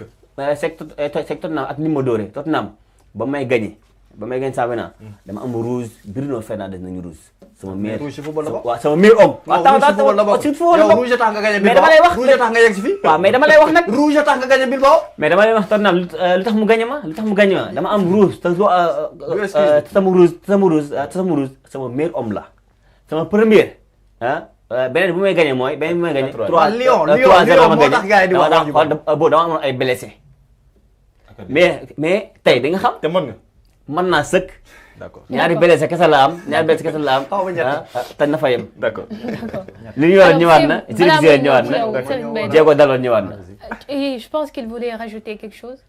waaw c'est-à-dire c'est un peu pour revenir par rapport ak li mu wax rek ci monsieur Gassama ci li mu wax ci Amorim. Vous savez Manchester United dëgg la c'est nous sommes malades. donc dañ koy nangu. Ça c'est depuis 2013. bi nga xamante ne suñu légende sir Pape Sir Alex Ferguson bàyyi na équipe bi et que bi muy bàyyi équipe bi itam il avait fait un choix sur un coach boo xamante ne jàppoon na ne kat bu demee kooku dina ñëw relever le défi. Et qu'à l'époque, bon, parce qu'il avait déjà gagné le championnat avant que nous donc l'effectif qu'il avait, c'était un effectif qui a commencé à avoir. Peut-être que le projet du vieux, bon, anti-guillemets, j'ai dit peut-être que mon erreur pour Manchester United parce qu'il n'avait pas préparé la relève. Certes, bon, on va dire que les joueurs qui ont écrit l'histoire de Manchester United, ils sortent de l'académie. ñoom ñëpp pratiquement les Scholes 80% de ces joueurs voire 85% de ces joueurs fa lañ jógee ou 90%. Donc du coup moom bi muy dem ñooñu commencé woon nañ jëm mag peut-être que bon itam li ko gën a poussé mu def ko parce que itam dafa tombé famille Glazers yi aussi jëndoon Manchester United et que bi ñu jëndee Manchester United itam la façon bi nga xamante ne ñoom lañ doon procéder si voilà les Américains ni ñu doon procéder si transfert yi ça plaisait pas Sir Alex Ferguson. loolu bokk na parce que da daan bëgg ay joueurs mais parfois gars yi bon daanuñu farataal football bi. et que moom bu mu demee ba ci kanam mu xam ne lii nii muy dem nii kat bu ko continuer moom en fait ñi fi ñëw dañ koy yàqal. Il a préféré partir donc il n'a pas eu le temps de créer benn équipe de relève boo xamante ne xëy na ki mu koy dénk jeunes yooyu dina fa nekk. parce que ki mu ko jox bi mu ñëwee itam dafa fekk ay joueurs yoo xamante ne ils ont tout gagné. Et je pense que loolu Evra ak Rio Ferdinand aussi dañ koy faral di wax tout le temps. Seen première communication ak contact bi ñu am ak ki nga xamante ne moom moo nekkoon David Moyes il leur a dit man je peux pas faire grand chose pour vous parce que vous avez tout gagné. moo remplacé woon Sir Alex Ferguson. moo waroon remplacé David Moyes donc loolu nee nañ Evra nee na loolu moom jour bi mu ko waxee moom ak Rio Ferdinand lañ xam ne kii du waa ji. si la dem juif Evra. nga xam ne kii du waaji donc loolu dafa nekk li nga xamante ne ça a tellement fatigué United ba fi ñu toll nii et bi ñu fa jógee coach bu nekk jaar na fi bon Mourinho mën naa ne c'est le coach le plus titré en quelque sorte ci ñi fi jot a jaar mais quand même Van Gaal aussi on sait que quand même li paa bi deful woon moom bi mu ñëwee il avait commencé à le faire. Parce que tey bu ñuy namboo Marcus Rashford moom moo ko génnee te moment bi muy génnee Marcus Rashford itam vraiment le club n'avait pas de joueurs. dafa bëri woon blessé commencé woon na jël académie bi am ñu muy commencé di développer di leen andi. bon mais vous savez avec la maladie du club mooy li ma la wax rek ñu dàqaat ko encore par erreur. D'accord.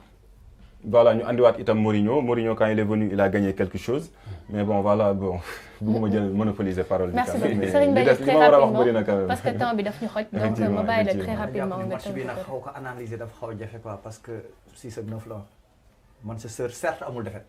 championnat coupe amul défaite parce que phase de groupe bi dafa am 4 nuls 4 victoires mu génn. bokk si 8 premiers yi. léegi nag di dem day négocier ji match yi. day ñëw sa terrain nul ak yow noonu la def Lyon bu recevoir et gagné. léegi nag Bruno Fernandes mooy meilleur buteur compétition bi. mën nañ ko nangul. presque mën nañ ni mooy meilleur joueur compétition bi su ñu continuer mais te match bi contexte match bi ni mu demee nii man je ne vois pas de favori qui se dégage c'est deux équipes qui se valent. parce que man football laay waxtaan quoi sànq peut-être doon naa critiquer wala ni mais football laay waxtaan. léegi man je pense que Ange Postecoglou cette bête noire u Manchester mas ko gañ 6 matchs joué nañ ko 3 défaites la def ren. man défaite du ma jël contexte bi 3 défaites la. yeneen défaites yi waa léegi génne naa bu am rouge yeneen défaites yi expliqué ma ko. benn bi dama ay blessé. 6 matchs ba mu fa ñëwee ba tey mënoo ko gagné xam nga mënuñu chaque jour ñu ni détail bii la. bu yàggee da ngay mëri boobu. mais ren mat na tey mat na. non xam nga déggoo ma ne ñaar ñu feebar la. ñaar ñu feebar la loolu am na. xam nga yow sànq da nga nekk ci crise mais man pour man tu es dans le coma. non yow dañ la war a réveiller waat moom moo nekk coma mais man gis nga Manchester United man pour man le problème est beaucoup plus profond. c'est pas un problème conjoncturel mais problème structurel. Cristiano l'a dit hein. non moom laa wax sànq dafa jàpp ni xëy na coach yi. mais c'est beaucoup plus profond. non d'accord naa de mais David Moyes. moom la koy wax sànq moom la koy wax sànq non mais David Moyes. mais je vous ai parlé de la famille Glazer. même su ma nee c'est beaucoup plus profond c'est Edward War am na si ngan di part de responsabilité. c'est la famille Glazer. te sànq. Manchester joueurs yi gën a légendaire yi mu fa jaar daf leen former man je ne suis pas d'accord. de Cristiano ak Rooney ñoo fa gën légendaire te dañ leen jënd. Cristiano dafa jël ballon d'or foofu. kon moo si gën a légendaire. Rooney mooy meilleur buteur club bi de tous les temps. non Rooney. waaw Rooney Everton lañ ko jëndee en 2004 dafa dem Euro révélé wu. kooku bi muy ñëw David Moyes indil nañ ko ay genre Luke Shaw moo jëloon meilleur latéral championnat bi. équipe bii tey ñi fi des ñaar nit gagné nañ ci xaw ma ñetti nit gagné nañ ci 2017. Lindelof mi ngi fa woon. Luke Shaw mi ngi fa woon su ma juumul am na keneen ki nga xamante ni mi ngi woon si effectif bi. pour te montrer que Manchester pour man club hors de forme la. équipe hors de forme des joueurs hors de forme des coachs hors de forme. li tax ma lay wax loolu coach bi il s'est perdu totalement coach bi mi nekk Sporting géewul lii. ñëpp naan coach bi dafa ay mais dafa ñëw fii il se perd. 4 journées dagguma la non dagguma la il se perd. sànq may ko loolu rek may ko mais dama la bëgg xamal ni contexte débat bi moo mel nii. contexte débat bi moo mel nii. sànq da nga ma xaw a ni ma donc. xaw ma comme que gànnaaw dagg bi. non mais c'est normal c'est normal c'est débat d'idée la quand même yow boo génnee sa idée dama la koy nangul. mais non mais xam nga en fait. xam nga maa ngi nekk sama ligne de conduite effectivement. mën naa la may nga jël parole mais damay jëlaat. dama la koy joxaat yaa ko moom mais c'est-à-dire que par rapport à li ngay wax ci Amorim la c'est-à-dire que Amorim on peut pas le comparer le système qu'il jouait déjà avec les systèmes. moom la installé waat de 3-4-3 système am. c'est pas le même système. mais dafa ñëw amul ay piston. c'est pas le même système. am na ka non léegi la am ay piston. dafa ñëw avec 3 Luke Shaw. Mazraoui Ajax piston la fa doon ji. mais ba muy ñëw fekk Luke Shaw blessé na. boo nee Mazraoui day dem avec les moyens du bord. Mazraoui nga ne lan la doon. léegi la ma tax jënd dóor Mazraoui Bayern jeune fu piston. dóor la ma tax jënd ko dóor. Mazraoui non dañ ko jënd pour latéral pas dóor ko la ma tax jënd ko dóor. non dóor gu dañ ko jënd parce que dafa amoon manquement ndaxte kii Luke Shaw dafa blessé tout le temps. waaw loolu moo tax ma li nga fa doon teg. loolu moo tax ma ne la amu ko nag. non léegi bu ko amuloon du ko dem wuti ji. non kon léegi amagul. bu ko amuloon du ko wuti ji. xam nga sànq yéen a ngi naan Guardiola dafay ñëw te répondre mais c'est effectif yi xaañ 11 nit rek. c'est-à-dire tu parles boo nee ma aw ma ko kay. da ngay créer ay sujets yu bëri ci ban bi dafa riche. non ba tey ñu ngi si Tottenham Manchester lañ nekk wala nekk. mais mënuñoo jógee ci Amorim di wax ci Amorim bëgg a dugg ci ay Onana par exemple. non déedéet kii moo ne amul lii ma jox ko exemple ni que pourquoi. non mais on parle de Amorim on se concentre sur le système. nga teg kenn ki doxul teg keneen ki doxul nga ne aw ma latéral am nga ko ñoom ñoo indi satisfaction. mais daam ñu ko mën a jouer ak ñu ko mënul jouer nag. loolu may problème bi. ñi ko mënul jouer sa uskudi ñoo mënul lorñe joueur mais bu fàttali ne amul dafa ñëw si kiiwu championnat bi la ñëwee quoi. entraîneur mooy baaxul. waaw loolu équipe bu dàqee entraîneur mooy baaxul. léegi gis nga Ruben Amorim. may ma wax la ci cadre Amorim boobu noonu may ma wax ci. parce que tu sais Amorim ñun même rapidement lay doon mais c'est-à-dire on doit pas confondre coach bi nga xamante ne dafa yor équipe am dem pré-saison waajal ay joueurs am andi leen ne leen acca ñu dem c'est pas pareil avec Amorim Amorim dañ ko jëli en mi-saison te bi ñu koy jëli dafa ne les dirigeants laissez-moi terminer la saison avec Sporting c'est ce qu'il a dit dirigeants yi ne ko c'est le moment que nga mën a ñëw mu ne leen moment bii de su ma ñëwee vous allez souffrir wax na ko te mun na am sax non attends Amorim il l'a dit il le dit souvent ci ay conférence de presse non après la mu commencé jël ay défaites quatrième conférence de presse dafa teg les 3 défaites mu j'ai même pas 40 ans mais aujourd'hui j'ai l'impression d'avoir 40 ans coono yi loolu laa dégg man tout à fait tout à fait et puis taxawee kay bi ñu mën nañu taxaw def comme gars yi ni ñuy def TikTok dagg phrase bu la neex ni li la waaj wax et puis il a dit quoi il a dit que je vais changer le visage de cette équipe voilà loolu la wax je me souviens mais xam nga coach buy doog a ñëw coach buy doog a ñëw équipe da may temps xam nga xaaral ma jox la Amourim mi boo ko mayee temps nag di xaaral Mbaye Diop bàyyi ko mu terminer s'il te plaît après nga jëlaat waaw may ko mu terminer may ko mu terminer c'est-à-dire vous êtes des journalistes je respecte vous êtes des chroniqueurs je respecte oui mais man mi ngeen di gis ma taxaw nous sommes en partenariat avec des journalistes yoo xamante ne ils sont en Angleterre pour dire quoi pour vous dire que les informations que je dis ma leen di wax c'est pas des choses que je crée si non source bi nga waxee loolu laa xam ni fa la ko jëlee kon c'est pas des choses gis nga quand tu ne t'informes pas sur quelque chose et que ñu lay informer il faut savoir écouter et accepter après nag aller vérifier ndax il dit vrai ou pas. non attends on n'a pas dit que li nga wax amul de. mais dañ ne en parallèle aussi il avait promis un beau jeu à cette équipe là. waaw mais fa laa doon jëm si. parce que je vous ai parlé ma ne leen koo xamante ne dafa ñëw ci mi-saison fekk équipe bu feebar. mu fekk fa sax coach intérim bi mu fa fekk sax xaw na sax am lu mu xaw a defar. amul sax defet benn defet la ñu daax ko. tu comprends. am na lu mu defar am na lu mu defar amul sax defet est-ce que comprends nga li ma la wax. ñu ne ko nag demal. parce que Amourim daf leen ne woon bu ñu koy jël si dañ bàyyi kooku moom mu eggali championnat bi moom mu terminer championnat am après mu ñëw. effectivement cette maladie là. non li ñu nekk may ko may dafa am clause de bu mu waroon lever pour jëli ko. 10 millions d'euros la. nga vérifier loolu. déjà temps bi jeex na parce que on a largement dépassé le temps donc da ngay daaneel très rapidement ma ñëw ci Mbaye Diop. mais xam nga daaneel bi du mën a yomb parce que daf may dagg. may fan yow sama temps yow sama temps da nga wax ba pare si Manchester ñu def tour de table may wax nga jëlaat ko léegi. non on m'a posé une question sur Tottenham et j'ai pas répondu. non question bi man maa yore parole bi yow nga nangu ko ba pare ni léegi man maa lay dagg. xam nga des fois téléspectateurs yi ils ne comprennent pas dañ naan man maay dagg mais sama temps de parole ñu këf ko ba pare ni maa ko dagg. loolu c'est illogique loolu c'est illogique. yow yaa këf sama temps de parole ni maa ko dagg. léegi non day leer quoi parce que ñu seetaan tam ñu yaakaar man maay dagg mais sama temps de parole la jël ba pare ni maa ko dagg. loolu illogique waaw ñaan na la ko. waaw dafa ko ñaan ma jox ko ba pare ni man maa koy dagg nit ñi seetaan duñu comprendre. waaw léegi Amourim pour gàttal quoi maanaam dafa ñëw ci moment boo xamante ne amul temps wu entraîner équipe bi ba muy doog a ñëw il a gagné quelques matchs ay jóg ak daanu tey bu gagné sax ñu xaw a dundee yaakaar tey bu defee li ñu xaw a dundee yaakaar ñu dem a dem ba ci biir ñu gis ne kat moom mu gis ne kat effectif bi fi nekk nii par rapport ak le système bi mu andi ñii kat ils sont pas prêts pour le satisfaire mais ñii ñoo fi nekk parce que il n'a pas eu le temps de faire benn mercato pour jënd jour ban jour la fi jënd benn rek moo fi ñëw muy Dorgo bi muy wax. Donc il a parlé de Mazraoui Ten Hag moo ko fi andi. Mazraoui football na fi sax 10. Mazraoui amul poste xam nga ban poste la football bi Manchester United ñu fi ñëwee ba léegi gardien. ak équipe en perdition. non bu jaxasoo lu waay neex def. lu waay neex def c'est pas ça. waaye yow comme may noonu jeune fi neuf loolu doo ko tuddee. C'est la polyvalence. loolu la ñuy woowee la polyvalence. un jour polyvalent tey teg ko neuf. Mbaye Diop xam naa si sa temps de parole nga nekk may ko mu daaneel temps bi daf ñu xaj te conducteur bi dafa des. Vas-y. Voilà donc Amourim par rapport ak système bi muy joué 3-4-3 bi muy joué.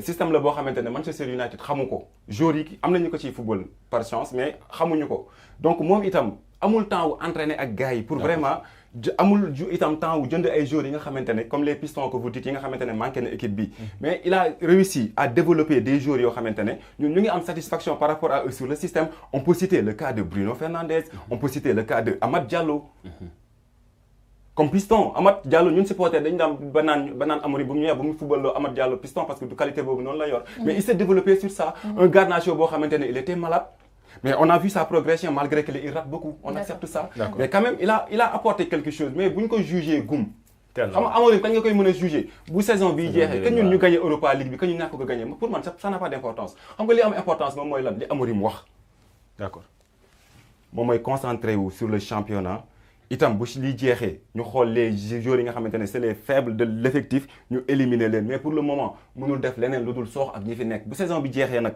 dëwën bu ñu ñëwee dem pré-saison ñëw bu saison bi jeexee bi ngeen ñu invité waatee fii résultat yi demee nii bu ngeen mënee nii soo bëggee boo jëlee coupe bi d'accord merci beaucoup Serigne Mbaye Diop rapidement léegi man damay dellu si waat si li ma doon demee nga tënk ko en 2 minutes s'il te plaît. Absa il ne s'agit pas d'être en Angleterre pour am ay informations avérées Ruben Amorim buy def man Sénégal laa nekk fii non mais man Sénégal laa nekk ma Angleterre boo daggee daa mu dem vas-y dama soxlawul nekk Angleterre pour xam li Amorim wax buy def conférence de presse journal yëpp ay braqué wu di ko déglu xanaa ñun ñëpp a tëx wala ñooñu rek ñooy dégg démb Pedro Porro ak Ange Postecoglou ñoo def ay conférence de presse. moom ak Bruno. kon bu ñu taxaw naan ñee ñoo ma ko wax ñee mën nañ la wax lu noonu. kii bi muy ñëw dafa amoon envie ni carrément day dem mu amoon clause bi nga xam dañ ko war a lever pour Manchester lever ko pour mën a jóge foofu 10 millions d'euros. li may wax noonu bu amul laaj ko ñooñu bu ñu kii kon ñooñu tàmmuñu ñun dañuy vérifier.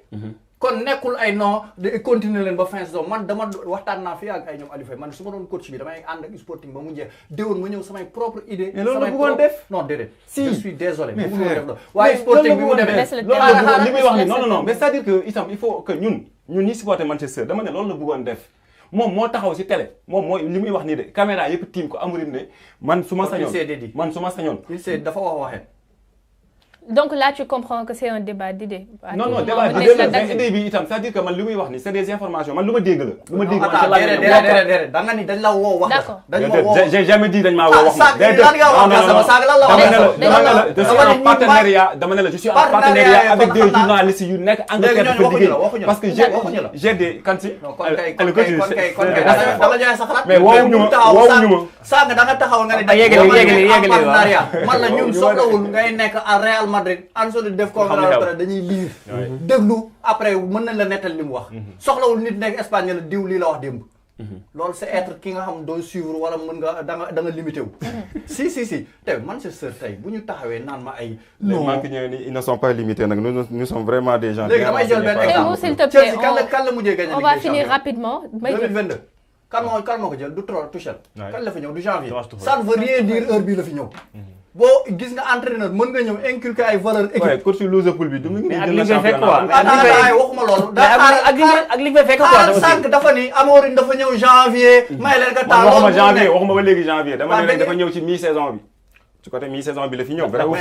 mais j'ai pas donné de mois. en cours waa léegi saison en cours la ñëw. dama la bëgg xamal ni ça ne veut rien dire coach ñëw na saison en cours mënu redresser équipe. man daal suñu loolu laa bëgg man daal si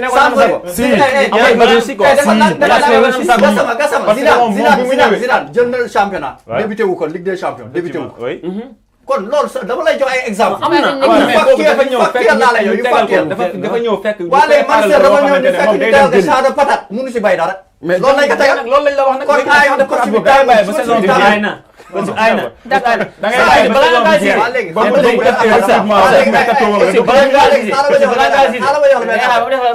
may ko mu daaneel rek may ko mu daaneel saison complet daaneel ay xaar ba defal la saison complet yow kii bala déwén bu tàmbalee nii du fanande non xaar ba déwén inchallah attends yow xam nga man mënu ma comprendre Manchester nekk club bi gën a titré championnat Angleterre depuis belle lurette léegi Liverpool dab na ko dabuñu de Liverpool 2 titres la am ñun ñu am 13. ça yow. mais yow mais toog na 30 ans jël Premier League. déedéet. Premier League dañ ko changé. le nom a été changé.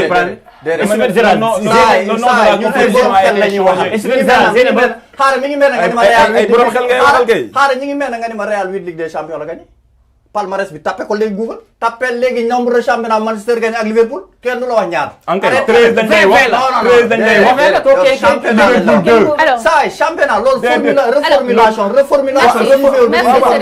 merci beaucoup man de loolu laa jàpp ci reformulation li nga gagné woon baax man de loolu laa jàpp Europa League Manchester benn yoon la gagné ko 3. kan si bu ñu njëkk yow yu coupe de l'UEFA tudd. déedéet ñun benn yoon lañ ko gagné amul benn problème. waaw léegi d'accord naa mais da laa la bëgg a wax yow. ak bu tey mënu ma comprendre nga toll daayoo bu toll Manchester nga ñëw bay Europa League taxaw fii di ndamoo loolu naan ay non dugg na fii équipe bi yow. man jafe-jafe yi rek moo tax rek mbay jafe-jafe yi rek moo tax. lan mooy jafe-jafe moo tax lan mooy jafe-jafe jafe-jafe ñëpp am nañ ko. ba léegi 13 ans. mais dina génn.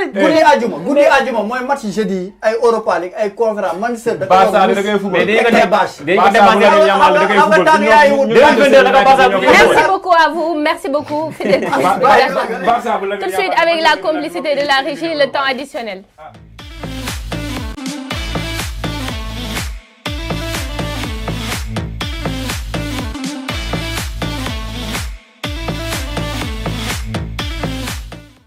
merci beaucoup à la régie xam naa fi moom dinañ mën a dalal xel yi dalal xol yi vraiment naan Pepsi naan Kirène vraiment parce que plateau bi tàng na trop alors ñëw nañ comme ni ma ko tàmm di waxee ci sama partie préférée de cette émission je vais commencer avec la première question. J'ai gagné la Coupe de l'UEFA avec l'une des équipes finalistes de l'Europa League 2025.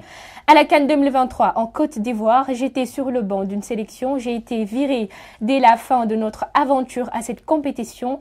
Depuis lors, je suis au chômage. Arrière gauche que j'étais, j'ai joué 13 ans dans un club de Premier League que j'ai ensuite coaché pendant 2 fois en tant qu'intérimaire. Né en Angleterre, j'ai représenté sportivement une autre nation. Qui suis-je?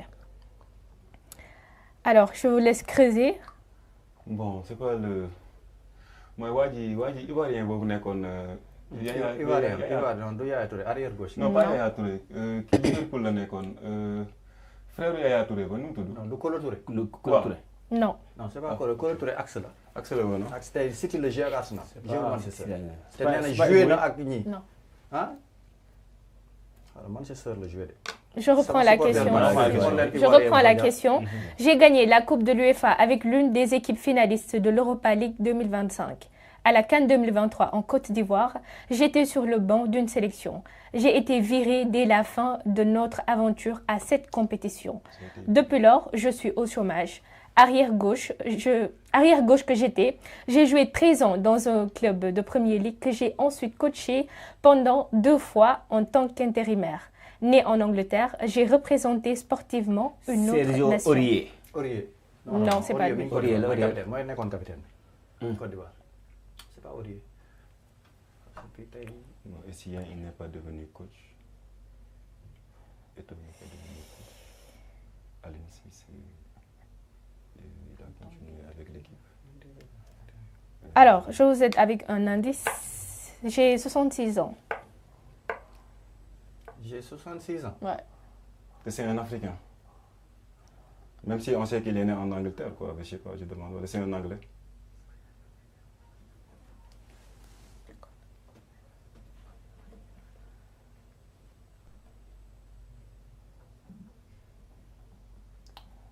Ok. Deuxième indice. J'ai entraîné Jérémy Gitam en 2009-2010. Jérémy Gitam en 2009-2010. Ouais. Fala mën yam nak ci indice. 63 ans. J'ai gagné la Coupe de l'UEFA. Mais man yéex naa duggal cuisine vraiment parce que là oui, on peut souffler.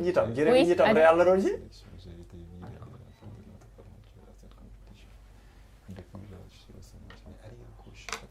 Alors, je vous donne la réponse. 66 ans. C'est Chris Houghton. Ghana. Chris Houghton. Ouais. Alors, damay jël ki nekk ci ligne bi balaa ñuy continuer. Allô? Allô? Waaleykum salaam. Sëñ bi dalal ak jàmm ci émission bi ñu ngi lay déglu. ñu ngi leen di nuyu madame. Alhamdulillah. Sant yàlla. Je voulais juste participer ci émission. D'accord. ñu ngi lay déglu.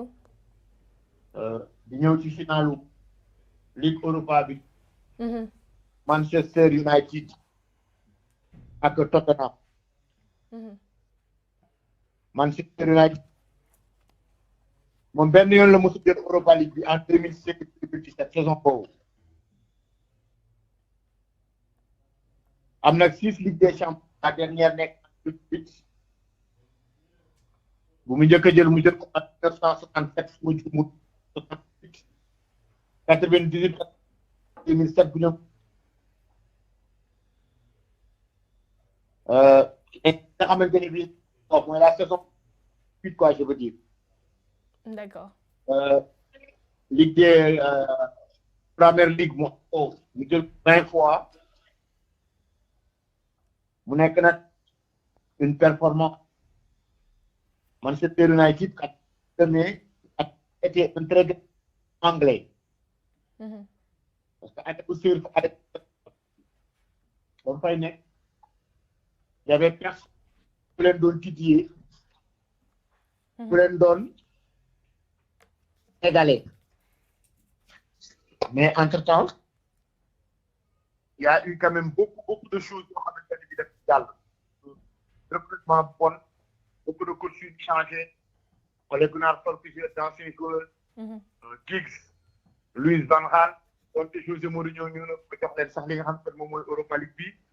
Amorim récemment, Eric Ten Hag, il y a eu un casting mauvais boo xamante ni bii depuis période boobu ñu ko doon def. Looloo waral peut-être ces résultats en temps de signes yi nga xamante ne moom la ñu am. Mais ku xam Manchester United c'est très très grand club. Moom ak Liverpool ñoom ñu toll en termes de Premier League.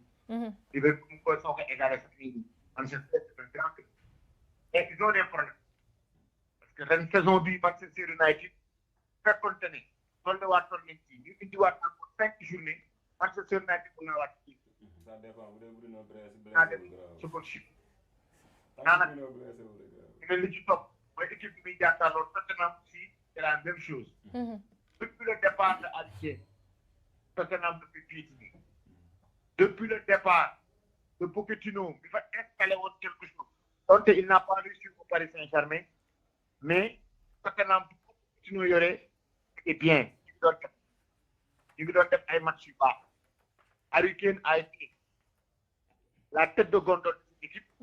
ba mu demee trouver plus li nga xamante ne moom mooy idéal bi parce que nag Tottenham da doon xeex ci fort bi c'est que sax daal ko c'est que trouve diggante aussi ils ont eu à faire de très bons recrutement intéressant ñu lay fi Lucas Moura ci dafa di Lo Celso doonte ko def na ci Séville dañ comment ça s'appelle Ali avant ci am problème ils ont vraiment fait de très bonnes choses dans le championnat d'Angleterre. Et si nous sommes ñoom ñaar ñëpp Europa League bi ñu jël ko dañuy arrangé. Parce que bu ko ci gagné di nga def li nga xam ne mooy champion depuis cette saison. Mais à l'heure actuelle, il s'était forcé avec un bon Bruno Fernandes, Manchester United moom mooy favori. Favori, d'accord. Le football nag c'est pas une chance exacte. C'est pas 1 plus 1 égale 2. Mais là, match bi nar a football tey cette finale pour man léger avantage daf koy jox Manchester United en termes d'expérience, en termes de vécu, ak des joueurs yoo xamante ni bii yàgg nañoo football ces genres de rendez-vous comme ni ñu ko waxee rek Bruno Fernandes bi nga xamante ne moo porté. Manchester United ils ont eu de la chance. tey Lyon mënoon na leen a éliminer et avec l'expérience jàll nañu ci kaw Lyon et société effective bu Manchester United bi y a des joueurs d'expérience qui ont remporté des trophées majeurs pour jëlee Casemiro avec le Real de Madrid il a gagné Bruno Fernandes avec le Portugal gis nga ko en tout cas daal tey soo doon miser pièce bi may teg ci Manchester United daa koy teg de par leur vécu, de par leur expérience. Donc là, amoon ci damay participer ci émission bi Merci beaucoup, merci d'avoir participé à l'émission. Alors, gis naa manque ñooy kontaan nañ bu baax. Alors, merci beaucoup. Je vais continuer vu que temps bi daf ñu xaw a xocc. Alors, deuxième question. J'ai marqué un but en finale de la Coupe UEFA devenue Europa League. J'ai gagné le championnat d'Italie en 1990 avec 5 buts. J'ai été le deuxième meilleur buteur de la Coupe du Monde 1986 derrière Gary Lineker à égalité avec Diego Maradona et Emilio Butragueño. Je suis sud-américain. J'ai joué avec Maradona, mais je ne suis pas argentin. En Europe, je n'ai d'ailleurs joué qu'avec un seul club. Qui suis-je? Alors, si vous voulez... Je ne suis pas argentin, Kempes là, mais c'est pas Kempes. Non. Je reprends la question. J'ai marqué un but en finale de la Coupe UEFA devenue Europa League. J'ai gagné le championnat d'Italie en 1990 avec 5 buts. J'ai été le deuxième meilleur buteur de la Coupe du Monde 1986 derrière Gary Lineker à égalité avec Diego Maradona et Emilio Butragueño. Je suis sud-américain. J'ai joué avec Maradona, mais je ne suis pas argentin. En Europe, je n'ai d'ailleurs joué qu'avec un seul club. Qui suis-je? Parce que Maradona, je pense, Naples de belle histoire. Mais qui gagne Europa League, bi ngay xool kan la.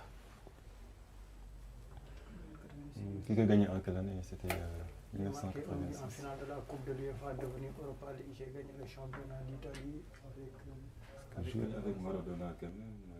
En 90 avec 5 buts, j'ai été le deuxième meilleur buteur de la Coupe du Monde 86. Alors, je vais vous aider avec un indice. En brésilien? Mon trio avec Maradona et Giordano était appelé Magica.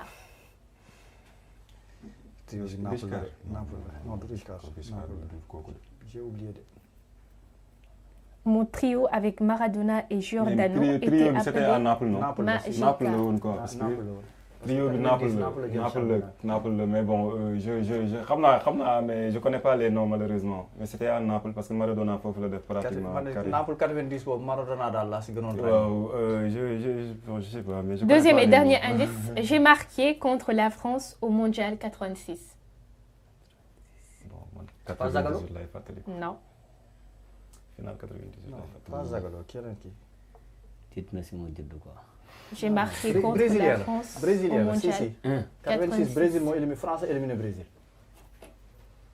En tout cas 98 daal xam naa ne France ko jël. Brésilien la tur bi moo ma réer brésilien maa ngi naan Zagallo c'est pas Zagallo. Gassama Gueye Teranga. Ki juddoguma. Mais mën nga bañ a judd peut-être. Brésilien la de. C'est pas Alors, je vous donne la réponse. C'est Gareca. Gareca. Alors, troisième et dernière question. Troisième et dernière question. J'ai été élu homme du match. J'ai été élu homme du match lors du premier sacre du FC Séville en Europa League. Italien, j'ai pourtant démarré ma carrière professionnelle en Angleterre. J'ai joué à la Juventus et à la Fiorentina. Je suis entraîneur d'une équipe de Premier League cette saison. Qui suis-je?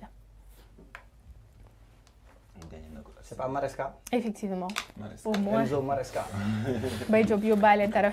Non ki nekk Naples xam naa ko tur bi moo ma réer mais brésilien bu doon formé trio Naples moom ak bu kii xam maa ngi naan la kii du Zagallo mais Zagallo moo leen di doon coach. D'accord. Alors Paulo Bento. Merci beaucoup. Malheureusement émission bi jeex na neexoon na trop machallah. Donc c'est un réel plaisir de t'avoir accueilli sur ce plateau. Merci d'avoir répondu à notre invitation.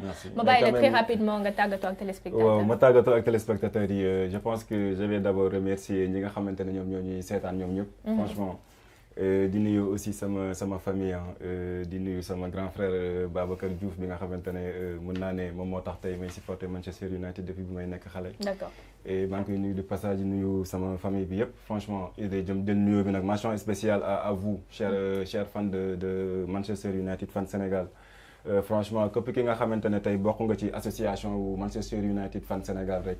ak foo munti nekk partout dans le monde on va dire parce que suñu fan base bi il est partout di share aussi sama élément bureau sama élément waa bureau bi aussi franchement di nuyu président di nuyu le président du comité sportif Seydou Diallo et franchement ñu ngi koy béggee bu baax a baax Seydou Diallo moom itam il a fait un travail remarquable ci li nga xamante ne moom lañ yor nii di remercier aussi tous les membres du bureau ñoom Prophète ñoom Lamine ñoom Prince gars yëpp daal ñu ngi remercier ñëpp ñi nga xam ñu ngi ci bureau bi vraiment waa Manchester United fan Sénégal tey dañoo war a seetaan match moo leen ci genre fan zone xanaa si moom laa leen bëgg a wax nii Manchester United fan Sénégal tey ñun ñu ngi seetaanee match bi en face fi nga xamante ne moom mooy hôpital Dalal Jàmm am na Guédiawaye hôpital Dalal Jàmm am na benn restaurant bu tudd Tak Tak Mamma Mia foofu noonu la ñuy seetaanee match bi donc képp ki nga xamante ne yow tey manque ñee nga rek boo amee carte de membre association Manchester United fan Sénégal bi ak foo munti nekk mun nga ñëw bu fekkee ne itam pour le moment amagoo carte de membre itam c'est une occasion parce que je sais pas si on peut donner nos numéros ou pas ngeen contacter ñu jënd seen carte de membre pour adhérer donc nag fan base bi nag ñi fay nekk mooy ñi nga xamante ne ñoom ñoo am carte de membre association wu Manchester United fan Sénégal donc ñu ngi siy woo ñëpp di remercier le président Ibrahima Bidici Baldé di ko remercier bu baax a baax ci qualité bi nga xamante ne am na ko si ñun liggéey bi sonn ñu si dara franchement et que lépp li nga xamante ne itam taxaw nañ si rek dinañu si taxawu ba mu mat sëkk di remercier itam les abonnés yi nekk TikTok aussi ci suñu panel yi di remercier aussi ñoom grand Oumar Ndiaye ñoom Pape Gueye ñoom Rasoul Diouf ñi nga xamante ne ñoom ñoo yor panelu TikTok bi Manchester United fan Sénégal yi Mambo aussi Mambo aussi ay ci ñu dem Mambo de aussi passage. mention spéciale à lui moom itam gis nañ ni mu taxawee ci bés bi nii te d'ailleurs moom il est notre président d'honneur de l'association ñu waxee ko fi ñëpp xamandoo ko ñëpp déggandoo ko voilà ba pare tey aussi moom mooy nekk invité d'honneur émission bi donc gars yi xaw ma émission fan base bi fële donc ñu ngi woo daal manque ñooy yëpp mais daal itam venez adhérer ñëw leen ngeen jënd carte de membre yi bon le numéro peut-être dinañ ko dugal après ngeen ñëw inshallah di remercier ñëpp ab sa yow itam mention spéciale di remercier Grand Mbaye ak Gassama ñoom yéen ñëpp maa ngi leen di bëggee bu baax en tout cas un grand merci à vous Guèye yow tamit ma bàyyi la nga tàggatoo rek oui merci Absa di santaat sama yaay bu baax a baax ndax li yëpp boo xoolee moom la quoi moo ñu dooleel moo ñu uuf si gàlle bi aussi tamit di gërëm sama papa tamit bu baax a baax di gërëm sama frère yi gis mel ni Sayer El Hadj ak Ibra maam Codé suñu caat ak sama ñaari seex yi quoi Jibi ak Birane ak sama doom ndey Ousmane Fall ñoom ñëpp maa leen sant di leen gërëm tamit quoi comme Sémou nu mu ko waxee rek membre bureau bi ñun amuñu seen fay quoi amuñu seen fay ndax tamit encadré nañu teg nañu tamit aussi teg nañu ci yoon tamit aussi ndax boo xoolee suñu président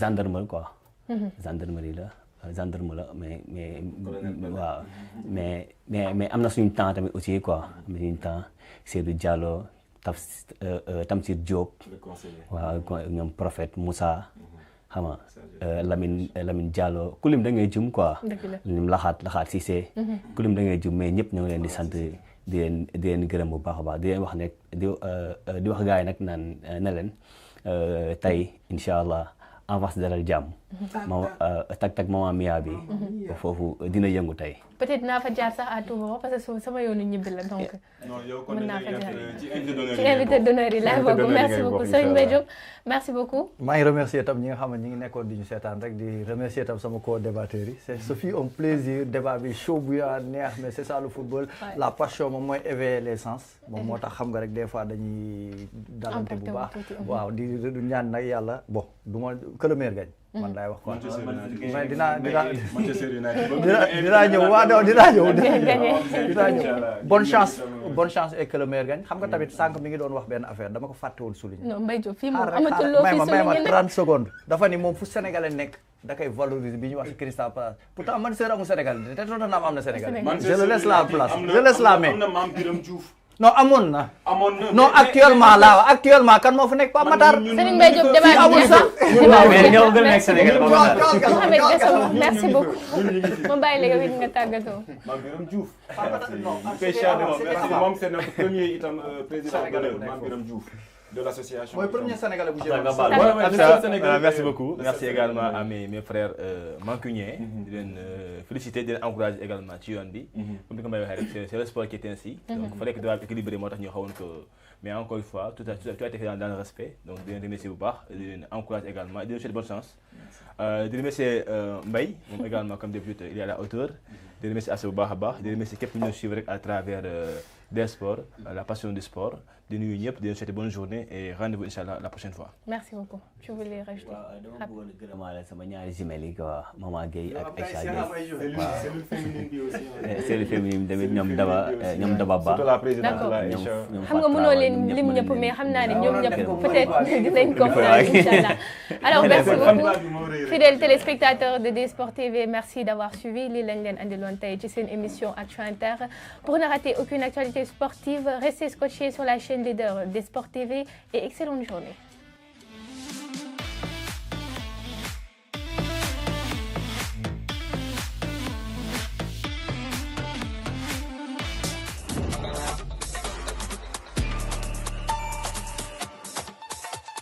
Cette émission vous a été offerte par OneXBet.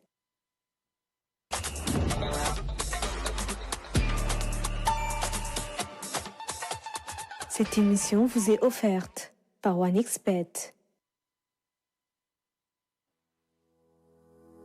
Assante SARL est une entreprise spécialisée dans le bâtiment, les travaux publics et terrassements. Vous avez la possibilité de louer des engins de chantier tels que des bulldozers, grues, porte-chars, excavateurs, camions-bennes et tous autres types d'engins de chantier. Assante, SARL, est aussi spécialisée dans l'ameublement, la vente de matériel de construction et la droguerie. Avec notre fabrique de briques et de pavés bordures, nos réalisations sont plus efficaces, plus sûres et plus garanties. Faites-nous confiance pour la réalisation de vos projets. Vous êtes à la recherche du mobilier de bureau parfait pour votre espace de travail? Bienvenue chez Maron Distribution Équipement, votre destination ultime pour tout ce qui concerne le matériel de bureau, des tables ergonomiques, des chaises confortables, des armoires spacieuses, des ordinateurs dernier cri. Transformez votre espace de travail en un environnement moderne, fonctionnel et confortable avec notre large gamme de mobilier de bureau et d'équipements professionnels. Nous avons tout ce dont vous avez besoin pour aménager votre espace de travail. Pour plus d'informations, contactez-nous au 77 513 36 63. Avec Maron Distribution Équipement, faites de votre bureau un lieu inspirant et motivant pour booster votre productivité. Tanor Confection est une marque 100% sénégalaise, spécialisée dans la confection d'équipements sportifs, toutes disciplines confondues. Le Made in Sénégal, au cœur du sport, avec des dirigeants sportifs sénégalais qui ont très tôt cru à la marque en faisant de Tanor Confection leur équipementier officiel. La qualité en bandoulière, Tanor Confection a tous les arguments des grandes marques mondiales, normes internationales respectées, machines de production de dernière génération, production à grande échelle, diversité des offres et surtout une équipe expérimentée. Maillots, blousons, chaussures, sacs, gadgets sont faits ici et personnalisés. Pour chaque équipe, Tanor Confection crée une identité, une communication visuelle qui participe à son essor en développement durable. Par nous et pour nous, oui, c'est possible. da ngay laaj man la Ami Mbaye tey laa leen di ceebal ngewal. Ami sa ceeb bi li muy xiñ neex na de. bu ma sorxo doo ma jox sa ren door bi ba pare bëgg ma koy gaawantu yow tamit yow rek laay xaar. waaja fii la ceeb bi di xëy ñëwaat daa dugg fii la kat ceeb bi naka jekk ma xam ne fii la lii la yow lii la ceeb bi moo ñu xeeñ wala du ñu du ren door bi ñu sóor nii dina woo ñeneen ñu dul ren door la waaye ñëpp ci xaar ren ñu ci les enfants venez manger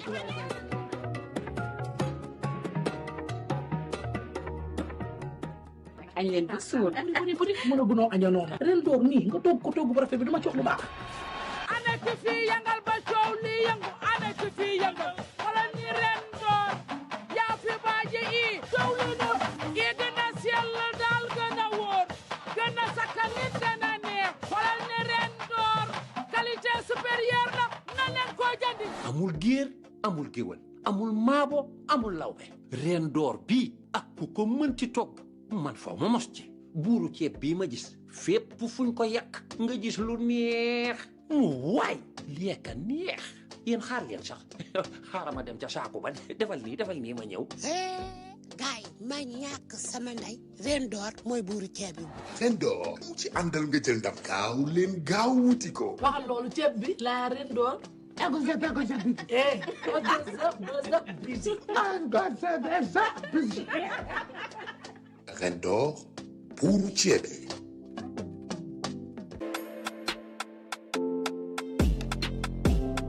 Carabao est une boisson énergétique hypocalorique, parfaite pour un regain d'énergie et au goût délicieux, idéale pour vous aider à tenir toute la journée. Fatigué après le déjeuner, nous avons ce qu'il vous faut. Vous allez à la salle de sport, c'est un excellent pré-entraînement. Vous n'avez pas le temps de faire une sieste, optez plutôt pour une canette. C'est de l'énergie pour toutes les occasions avec des saveurs étonnantes qui rivalisent avec n'importe quelle boisson gazeuse. Vous Vous aspirez à devenir un expert en boulangerie et pâtisserie? Rejoignez El Panis Trading Group et explorez nos programmes de formation spécialisés encadrés par des formateurs expérimentés. Nos offres de formation incluent l'initiation à la boulangerie et pâtisserie, maintenance des équipements de boulangerie, techniques de vente et bien d'autres encore. À la fin de votre formation, obtenez des diplômes reconnus tels que des certificats spécialisés, des certificats d'aptitude professionnelle, des brevets d'études professionnelles. Profitez de séances pratiques pour perfectionner vos techniques et maîtriser l'art de la création culinaire. Chez El Panis Trading, retrouvez aussi la boulangerie du consommé local. Nous sommes un véritable univers de délices. Savourez nos pains faits à base de céréales locales, pain au mil, pain maïs, pain manioc, pain nébedaï et d'autres variétés. Améliorez aussi votre laboratoire avec notre sélection de matériel de boulangerie de la marque Altın Top Turquie. Ici, nous pouvons vous fournir des équipements neufs comme des fours, des pétrins, des façonneuses et d'autres encore. Tout ce dont vous avez besoin pour créer des délicieuses œuvres d'art sucrées ou salées. Ne manquez pas l'occasion de vous former et de vous équiper avec El Panis Trading. Contactez-nous dès maintenant au 77 370 50 90 ou au 33 854 35 35. Nous sommes à la cité Lobat-Fall, derrière le Deka Pikine Technopole. Chez El Panis Trading, votre satisfaction, notre priorité.